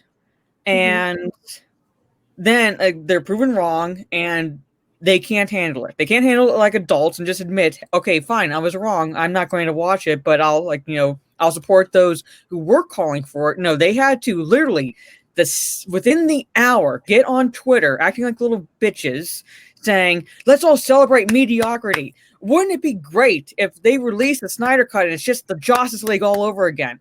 Fuck you. That's all I say. Same people that said boycott Star Wars then saw the movie day one. Yeah. Yeah. There was a Well, surprising amount of people who snuck into the cinema for their channel. and these I are the pirated same. it These and are shared also it the with same 1,000 people that want. These are also the same people that want a cohesive, something cohesive within DC, and that's essentially what you would have with the Snyder Cut as well as the Ayer Cut, because Suicide Squad felt like a movie that was just kind of over there, didn't really tie into anything. But with the Ayer Cut, you're going to have something that actually ties in to the DCEU. So that would be something cohesive within the DCEU, and that's what they want, don't they? They want something that's cohesive. So it's a little bit frustrating. But if it comes out and they don't like it, if it comes out and they already go in knowing that they're not going to like it or not wanting to like it, they're not going to like it. Same thing with the Snyder Cut, and you just can't. Honestly, you can't let it. Let it bring you down because it's just something. They're acting like they have to see it. I don't like Disney Star Wars, so you know what? I don't fucking watch it. Yeah, it's the same thing. It's like literally the same thing with the Batman. They already have their mind set that they don't see Batman when they look at Robert Pattinson. So they're going to go in with that already implicit bias set, not ready to even remotely give them a chance when they see this movie. It's like the Ayer Cut. It's like the Snyder Cut. They're like already have their mind set because they have to pout and throw tantrums like little children because they didn't get their way. So they're just going to stomp their feet and act like they're being forced to watch something, when in reality, guess what? You don't have to fucking get HBO Max to watch the movie. It's that simple. You don't want to watch the movie, but you still want to get HBO Max? Guess what? There are plenty of shit you can watch through that streaming service. You don't have to watch this. That's beauty of choice, literally. Yeah, and Keith I remember, Skywalker, I'm sorry, but your comment, y'all think the Snyder Cut is the second coming? Fools. I really don't think that it's the second coming. I'm excited because I'm a fan of DC. I'm a fan of the DCEU, and I'm a fan of what Snyder has started. And I think that it's completely just bullshit what happened.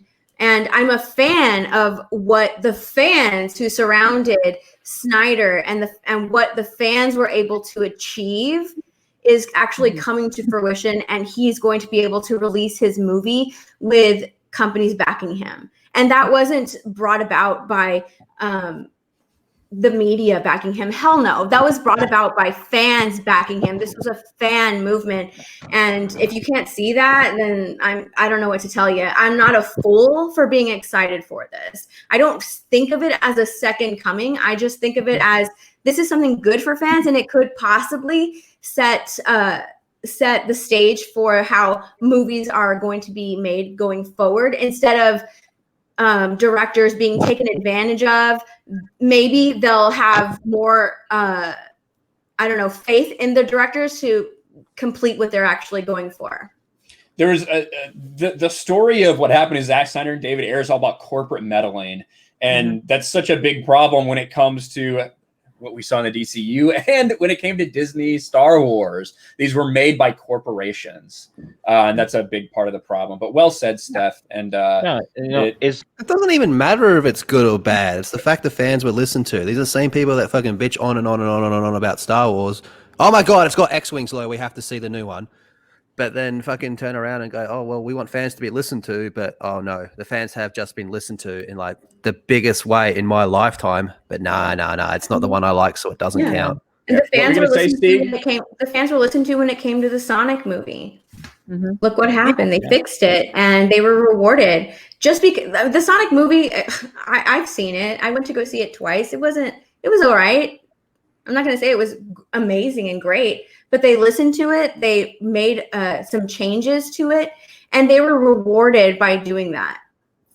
They were rewarded by people who weren't going to go see it to be in the first place, to being like, holy shit, they actually listened to us. I'm going to go see this movie. I'm going to go check it out.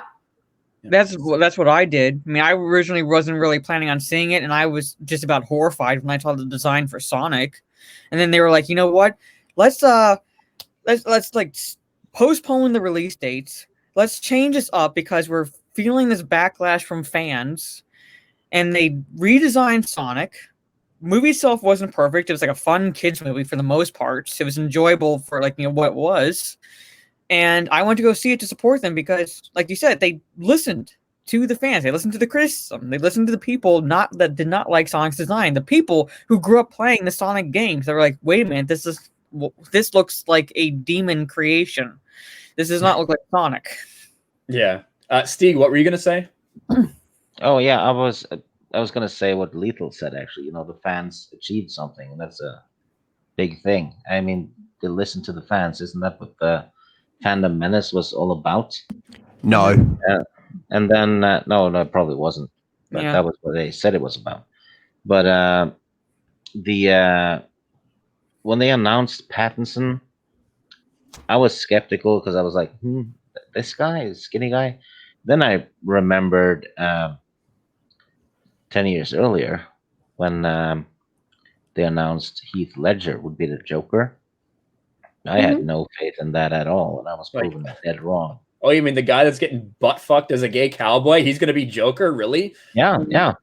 And there's literally a dozen examples. I mean, John Travolta. Oh my God! Saturday Night Fever is the bad guy in the remake of Taking a Pelham 1, 2, 3. Get the fuck out of here. Yeah. The guy from Moonlight is going to be the Die Hard dude. Shut up. The boy from Oz and Swan Lake is going to be Wolverine. Just go. It's almost like they're fucking actors that play a part. Yeah. And the guy from A Country Practice gets to play the Hulk. Yeah. Exactly. Yeah. The list goes on and on and on and on. Steve Buscemi's going to do the best gangster show in the last 10 years. The googly-eyed motherfucker. No way. And You're telling me the dad from Malcolm in the Middle is Heisenberg? Hell yeah. I don't buy that. Yeah. It's like you said. It's like always say that actors play multiple parts. That's never been done before. I guess in the entire history of Hollywood, never been done before. You can't have them play multiple roles and believable. That doesn't mean you have to like the casting. Christ's sakes, I see some fucking retarded. Beetlejuice played Batman. Yeah, well, Mr. Mom. Mr. Mom, literally. He was in a movie called Mr. Mom. Would you look at that guy in that role and think Batman? Most likely not. He lost a fight to a washing machine. Yes, but he you'd ask anybody name your top 3 Batman. I could just about guarantee that he would be in most people's top 3. Michael Keaton. Oh, yeah. But he was in roles like Mr. Mom, Beetlejuice, Night Shift. That's not the guy that came across as you would believe him as Bruce Wayne / Batman. I have to pop off because I have to be at a watch party in a few minutes. You're watching the Invincible, aren't you? No, it's the the fan thing. Yeah, Invincible. Best Star Wars fan film. Ooh, yeah. I've never seen it before, so it's gonna be fun. The chick they got to play Jaina. Woo! Perfect. You'll like it. You'll like it. It's a little, the acting. It is a fan film, but I do think it nails the feeling that they're going for. So you'll like it. You'll like it. Yeah. Oh yeah, I'm sure I'm gonna love it. So I'm looking forward to it actually. Dude, Caius is just such a fucking badass. It's so hard to make Caius look like Kylo Ren, but Disney managed to do it. I think his voice is a little higher than it should be in the fan film. I think it should be a little bit lower. More like Han's voice. Yeah, exactly. Yeah, I just don't see Jason talking like this. But that's my personal thoughts on it. But all right, Steve. Well, thank you for coming on, man. I appreciate it. You got anything you want to plug or talk about before you leave? No. Just if you aren't excited for the Snyder cut, watch it anyway, right? Or It doesn't don't. hurt. Or just don't, I guess. Yeah, or don't just don't. watch it before you blast it though, because it doesn't look that Well, bad. they're not going to do that because they just want to bitch and complain and spurg out all over Twitter. Pretty much, that's what they want to do. They don't want to be rational adults and say, basically, I'm not a fan of the DCEU Zack Snyder's version, but I'll watch it and see what it's like. Or, like Lethal said, just don't watch it if you don't want to. Well, I do. Also, sub to Stephanie, Lethal, and Mara with all your accounts. And fuck Ryan. And also sub to Lyndon because I watched Manchester United against Arsenal with him today, and it was fun. Oh yeah, Oh yeah. yeah, Lyndon's fun. Oh yeah. He needs Anyway. to shut up. I've got some words for that motherfucker. Anyway, take care and be well, all of you, and thank you for having me on, Ryan. It was Bye. fun as always. Hey, have a good one, Steve. Thanks for coming on. Bye. I think one more example I'll use before you want to move on, Ryan, was I'm pretty sure everyone knows how I feel about Filoni and TCW. I can't stand that shit. Fucking cannot stand that shit. Hate it. I was pumped and happy for the fans when they announced season 7. That whole Clone Wars save thing, that was awesome. Still haven't watched it. I'm never going to watch it. I wasn't pumped or anything. I can't say I was excited. I can't say I tweeted it out or anything, but I didn't, even though I hate most of TCW, I didn't go out and say, well, this is going to be fucking dog shit. Go fuck yourselves. I didn't come out and say that because it's not something I really cared about. But that is what it seemed to be a lot happening with Zack Snyder's Justice League. If you want to see it, I left the stream because, you were all there. But when I did the stream of the watch party when it got announced, I left that stream public on my channel because it was just like such a badass thing. I wanted it to stay there forever. But holy shit, if you want to see spurgatory at its most spurgiest form of spurging, watch the live chat when it got announced. Yeah, I remember For that. us, like on your stream for ours? Yeah. Really? Yeah, go back and Yeah, watch the stream. fucking Go to the part where it gets announced and watch the chat, the live chat. Oh, they spurged out. I was. Oh yeah, Like the They- people Oh, yeah, I watching left our it. stream? Yeah. yeah, because I Watch streamed it. it. There was people in the chat watching the stream, Mhm. like there are now. God bless every single one of you. When it got announced, when he goes, I can't show you because it's not finished, but I can show you this. Yeah. When he did that, he watched I remember people's that. reactions in the chat. Oh, I didn't even look at the chat. I was just screaming at people. I remember that. Look, here, hold Yeah. on. Let me pull that up. Hold And I will say, just, I don't know if Mikey's still here or not, but like looking back at everything, I think that I'm almost positive it was called Justice League: The Snyder Cut, because that's what I titled my reaction video, Justice League: The Snyder Cut official trailer reaction and breakdown. That is what every single re-upload of the trailer is. That's not on HBO Max. It's called Justice League: The Snyder Cut, Justice League Snyder Cut. So I'm pretty sure they've changed the name. That's just me looking there. Yeah, and I was going to say earlier that I'm not a fan at all of the Solo movie, but there are people out there that want to make Solo 2 happen. And I said in my video when it was announced Snyder's cut of Justice League was going to be released next year, I'm like, I'm not going to watch Solo 2, but if Disney comes out and says that they're going to make a sequel to the first one, I'm all for it. Pretty much. I'm all for it because there's people actually out there who want it to happen. Do I think it will do well? No. Do I think it'll be good? No. But I'm not going to sit here and act like the Spurgs on Twitter when the Snyder Cut was announced because I think that movie might be mediocre. I will congratulate the people who wanted it to happen because that's what they want. Doesn't matter my feelings. I'm just not going to watch it. All right, 16-bit mascot. But yeah, generally speaking, this community was built off fighting against things like lame remakes, crappy movies. Now you guys flip into weird shill mode. It's strange. This is what the 16-bit mascot. That is like, if you think that this is like a remake, that's not a remake. You don't really quite understand what it is. So, this movie, in the middle of making it, Zack Snyder's daughter died, and the entire studio fucked with him the entire time, trying to get him to change what he was making because they didn't like it. They wanted to be more like Marvel. So they basically pressured him into stepping away after his daughter's suicide and replaced him with Joss Whedon, who ripped the movie to shreds, only kept less than 20% of what Zack had filmed, and completely changed the story.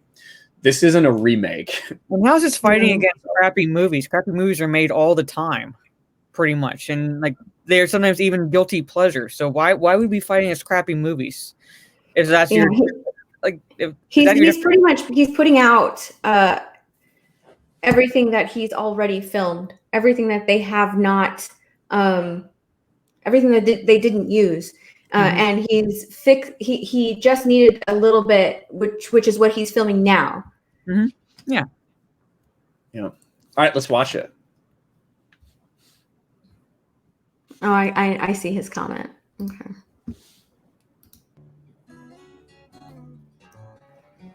Right now, because it's still a little bit to do, but I mean, there is this. I have this. I don't know if this is helpful. See that?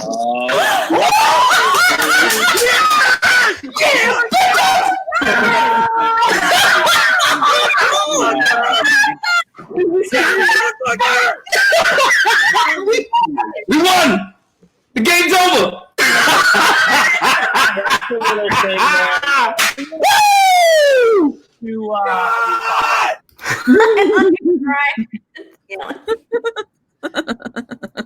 You missed my point. The community was built up fighting crappy cinema, is what I mean. Not that Snyder's Cut is a traditional remake. That was not my point at all, dude. Well, what community? It doesn't make any sense. It wasn't created to fight against crappy cinema. It was kind of in a way created to basically push against sociopolitical agendas and identity politics laden narratives being put into existing franchises that did not necessarily belong in those franchises. Crappy cinema has been around for decades, so why would we form a community to fight against crappy movies? So the Snyder Cut community came together to go against the Snyder Cut movie? Yeah. That doesn't make any sense to say it was built to fight against crappy movies. Like I said, then we should have formed a community to fight against that literally since the dawn of Hollywood. So I'll just say, 16-bit mascot's been in my chat for. Stop. Just like Mara's got me. I'll see you later. Well, so hold on. So 16-bit mascot has been in the chat for a really long time. I don't really know why you feel that way, and that's fine if you're not to be excited about it. But I don't think that being excited about something genuinely is shill mode. I think that's a little bit silly. So hope you have a good day. Storyman Jack for $5. We have fought since the very beginning to let creators be the creators. Creations be the creations. Let good writing, good storytelling prevail. This is the win. This is a win. Thank you, Storyman Jack. I appreciate that. I think that you may misunderstand completely what we're saying or what we've been saying, but that's all right. It's just people. It's just people. They don't actually care about the message. They're just sick of these shitty Star Wars movies. That's all it is. Like I said, no one would say anything if we were jerking off to an MCU movie. Probably not. No. Probably not, Trey. Let me make sure I didn't catch or I didn't miss anything here. I think I'm all caught up on super chats. And as far as the haircut goes, we kind of talked about that earlier. Like, I do think the haircut will happen as long as Zack Snyder's Justice League is received the way I think that most people, expect. Jumping on what bandwagon since 16-bit mascot? Like, what bandwagon are you talking about? Bandwagon. 2017 when Justice League came out. I was like, that's not right. That's when I got on it. That was when I wanted the Snyder Cut, 2017. I was around before most of you started jumping on the bandwagon. All right. I can't say that on YouTube. All right. When were you around? Were you here on YouTube in 2014 when we all started complaining about what they were doing when Disney eliminated the expanded universe? Were you on YouTube listening to people talk about that? Were you in the Facebook groups in 2009 when Dave Filoni started fucking with Star Wars continuity? Like, I've been here before all of you. I tried to. Yeah, when did the bandwagon happen? But I don't know when the bandwagon happened because he's been around like literally for about 30 decades. So when did that bandwagon start? Like when did all this start that they suddenly jumped on now? Apparently. Yeah, I don't get what you're saying. But if you want to hop on stream and talk about it, I'll send you a link. I'm not Phantom Menace, dude. So Mara and Lethal are neither of them. I mean, I was just bagging out Phantom Menace on the stream 20 minutes ago. Now, if you even watched my channel, I am not Phantom Menace. I will point out if a movie's good or crappy. I'm not like going back, and I don't jump on the boycott bandwagon. I say I'm not going to see it. That's my quote-unquote boycott. Is literally me closing my wallet. I don't call for everybody else to go not go see something. It's their choice. Literally, if they want to support a company, whether it's Disney, whether it's Sony, whether it's Warner Brothers, I don't give two fucking shits at this point. It's their choice. If they want to support it or not. If I say I'm not going to support it, I stick to my guns. I have not watched anything Disney related because of how they handled the fan reaction. That does not make me Phantom Menace. That just makes me a customer who became irate and said, you know what, I'm not going to support them. Yeah, I mean, for me, the reason I found the Phantom Menace and hopped on the bandwagon, as it were, was during the lead up to The Last Jedi when I found World Class Bullshitters, because when I saw Force Awakens, I fucking hated it. I thought it was absolute garbage, and I thought they ruined Star Wars with The Force Awakens. So in the lead up to The Last Jedi, World Class Bullshitters, Jeff specifically, was one of the only people I could find that hated The Force Awakens and what it did to Star Wars. Mm-hmm. So I don't really think it matters when you hopped on the bandwagon per se, but yeah. No, you had to be there in 1977. Yeah. Yeah. You were from the old High Council days. Well, I guess I was on the bandwagon before you. I was there before the High Council started, before Ethan and Jeremy knew who each other fucking was. Hey, you don't need Stephen Walton's book. I was watching the High Council too. I just wasn't. I was very much a lurker before I even started commenting. So in chat, I would listen. It was like podcasts for me, listening. So you know, that's Like, for it is someone what who's it like is. not It is intending to what it is. I winning on didn't comment in chats. I was just listening to everybody for a long time before I even started commenting. And it was a while after that before I even started making YouTube videos again. So Okay, look, okay, I want to comment on two things. First off, who cares if Ryan and Lethal are geeks and gamers? Who cares if, like, you know, if they, like, in a way work for Jeremy? Who cares about that? And secondly, for someone who's not intending on winning anything here, you certainly like to get the fucking last word in every time we respond to something that you comment in the chat. So why do you keep responding if you don't intend on winning anything? Pretty much. And factions, Phantom Menace I'm is still not, confused it's about not that. a cohesive. Thanos. Oh wait, here it is. This is really the problem. I didn't see this. That's exactly what I was thinking. As soon as he put that, I was Oh. like, oh, okay, there you go. I get it now. Yeah. Two factions. You're geeks plus gamers. All right, I get it now. Listen, 16-bit mascot. Like I said, you've been here for. I'm very surprised you're someone from this community say I'm not Fandom Menace. Well, I am not Fandom Menace. Lethal's been pretty clear about that for a long time. Assuming that everybody prescribes to a hashtag, I think is silly. Like, 16-bit mascot, I've never had a problem with you in my chat or anything. I don't really have a problem with you now. You can say whatever the fuck you want. I just think it's weird that you're going on this Spurg Fest about nothing. And obviously, it's about geeks plus gamers. Me and Jeremy, me and Lethal completely disagree with the majority of people involved with Geeks and Gamers about the Snyder Cut, which is how this whole conversation fucking started. So that's maybe about the dumbest fucking connection you can make, in all honesty. That's a dude who loves TCW, and me and Lethal fucking hate it. Yet that's the reason. Oh, they're two factions now. Yeah. All right. Yeah, I guess. But I don't. Plus gamers. No, we're not. That's right. They're not Geeks Plus Gamer. But anyway, we're not gonna continue making this. I just want to see someone make the Civil War poster as a meme. Yeah, I don't. Can that be done? Yeah, sure. But I don't want to spend any more time talking about that or whatever on somebody who's not actually on the stream. So yeah. Anyway, do you guys have anything else you wanted to plug or whatever before we get going? Because I do need to do the patron and the member hangout in Discord after this. There you go. He finally remembered. I know. I remember to talk about it. Yeah, I mean, there's nothing. I know, Schnick. I know. Yeah, I mean, there's nothing really like definite coming up. I don't really plan my videos. I go with the news that comes out, and I pick stories that I'm interested in discussing, not just for clickbait like other channels do.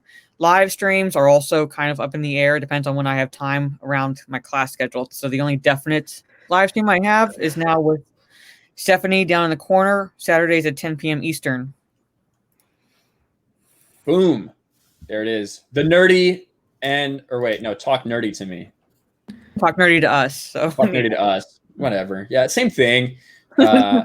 Lethal, what do you got going on? Anything? I'll be on Twitch later probably play COD. I reckon. I feel like playing COD. I feel like shooting motherfuckers if you want to join.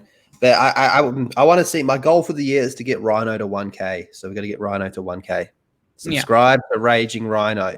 I wonder. Oh, and guess what? He's a fucking TCW fan as well. I guess. Some faction going on there.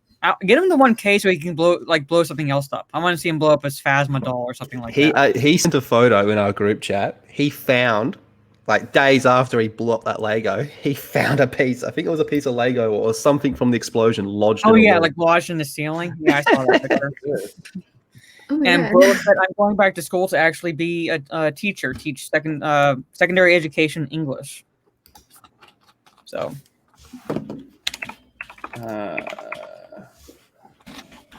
Hold up. Okay, good. There's a random video that was unavailable that on like my tabs, one of my like million tabs, and I just wanted to make sure it wasn't the Snyder Cut trailer that we just watched. That would have fucking that had happened, but it's all good. Steph, what about you? What do you got?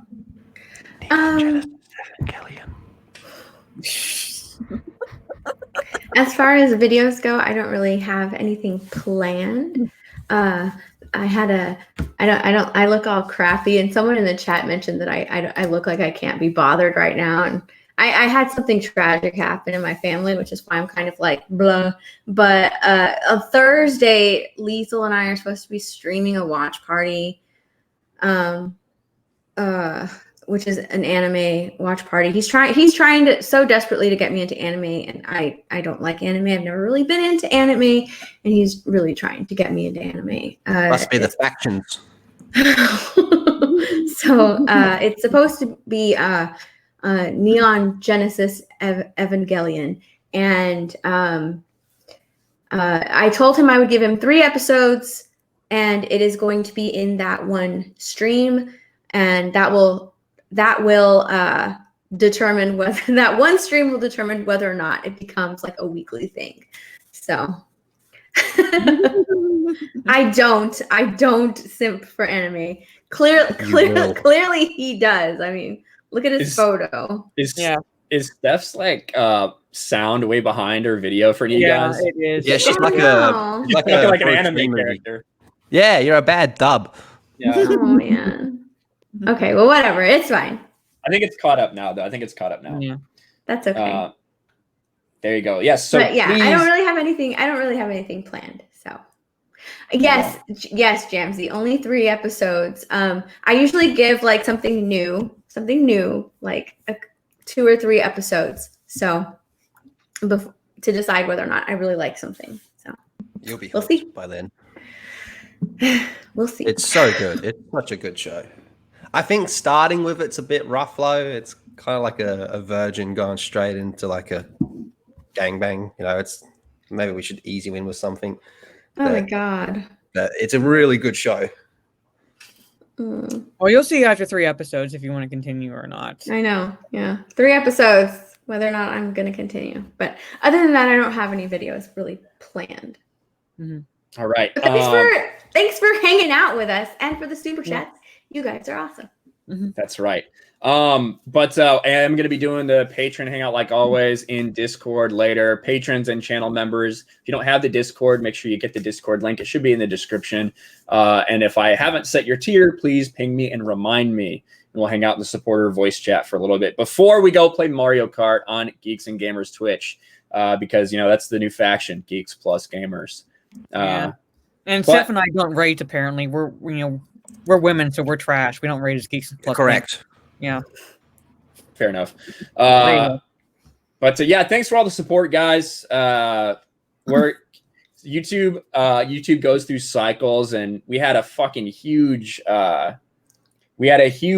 boom in this channel, right? Not slowed down a little bit, but we're still grinding away, still gaining subs, and there's a lot of people that are like, oh, YouTube's doing something to my channel.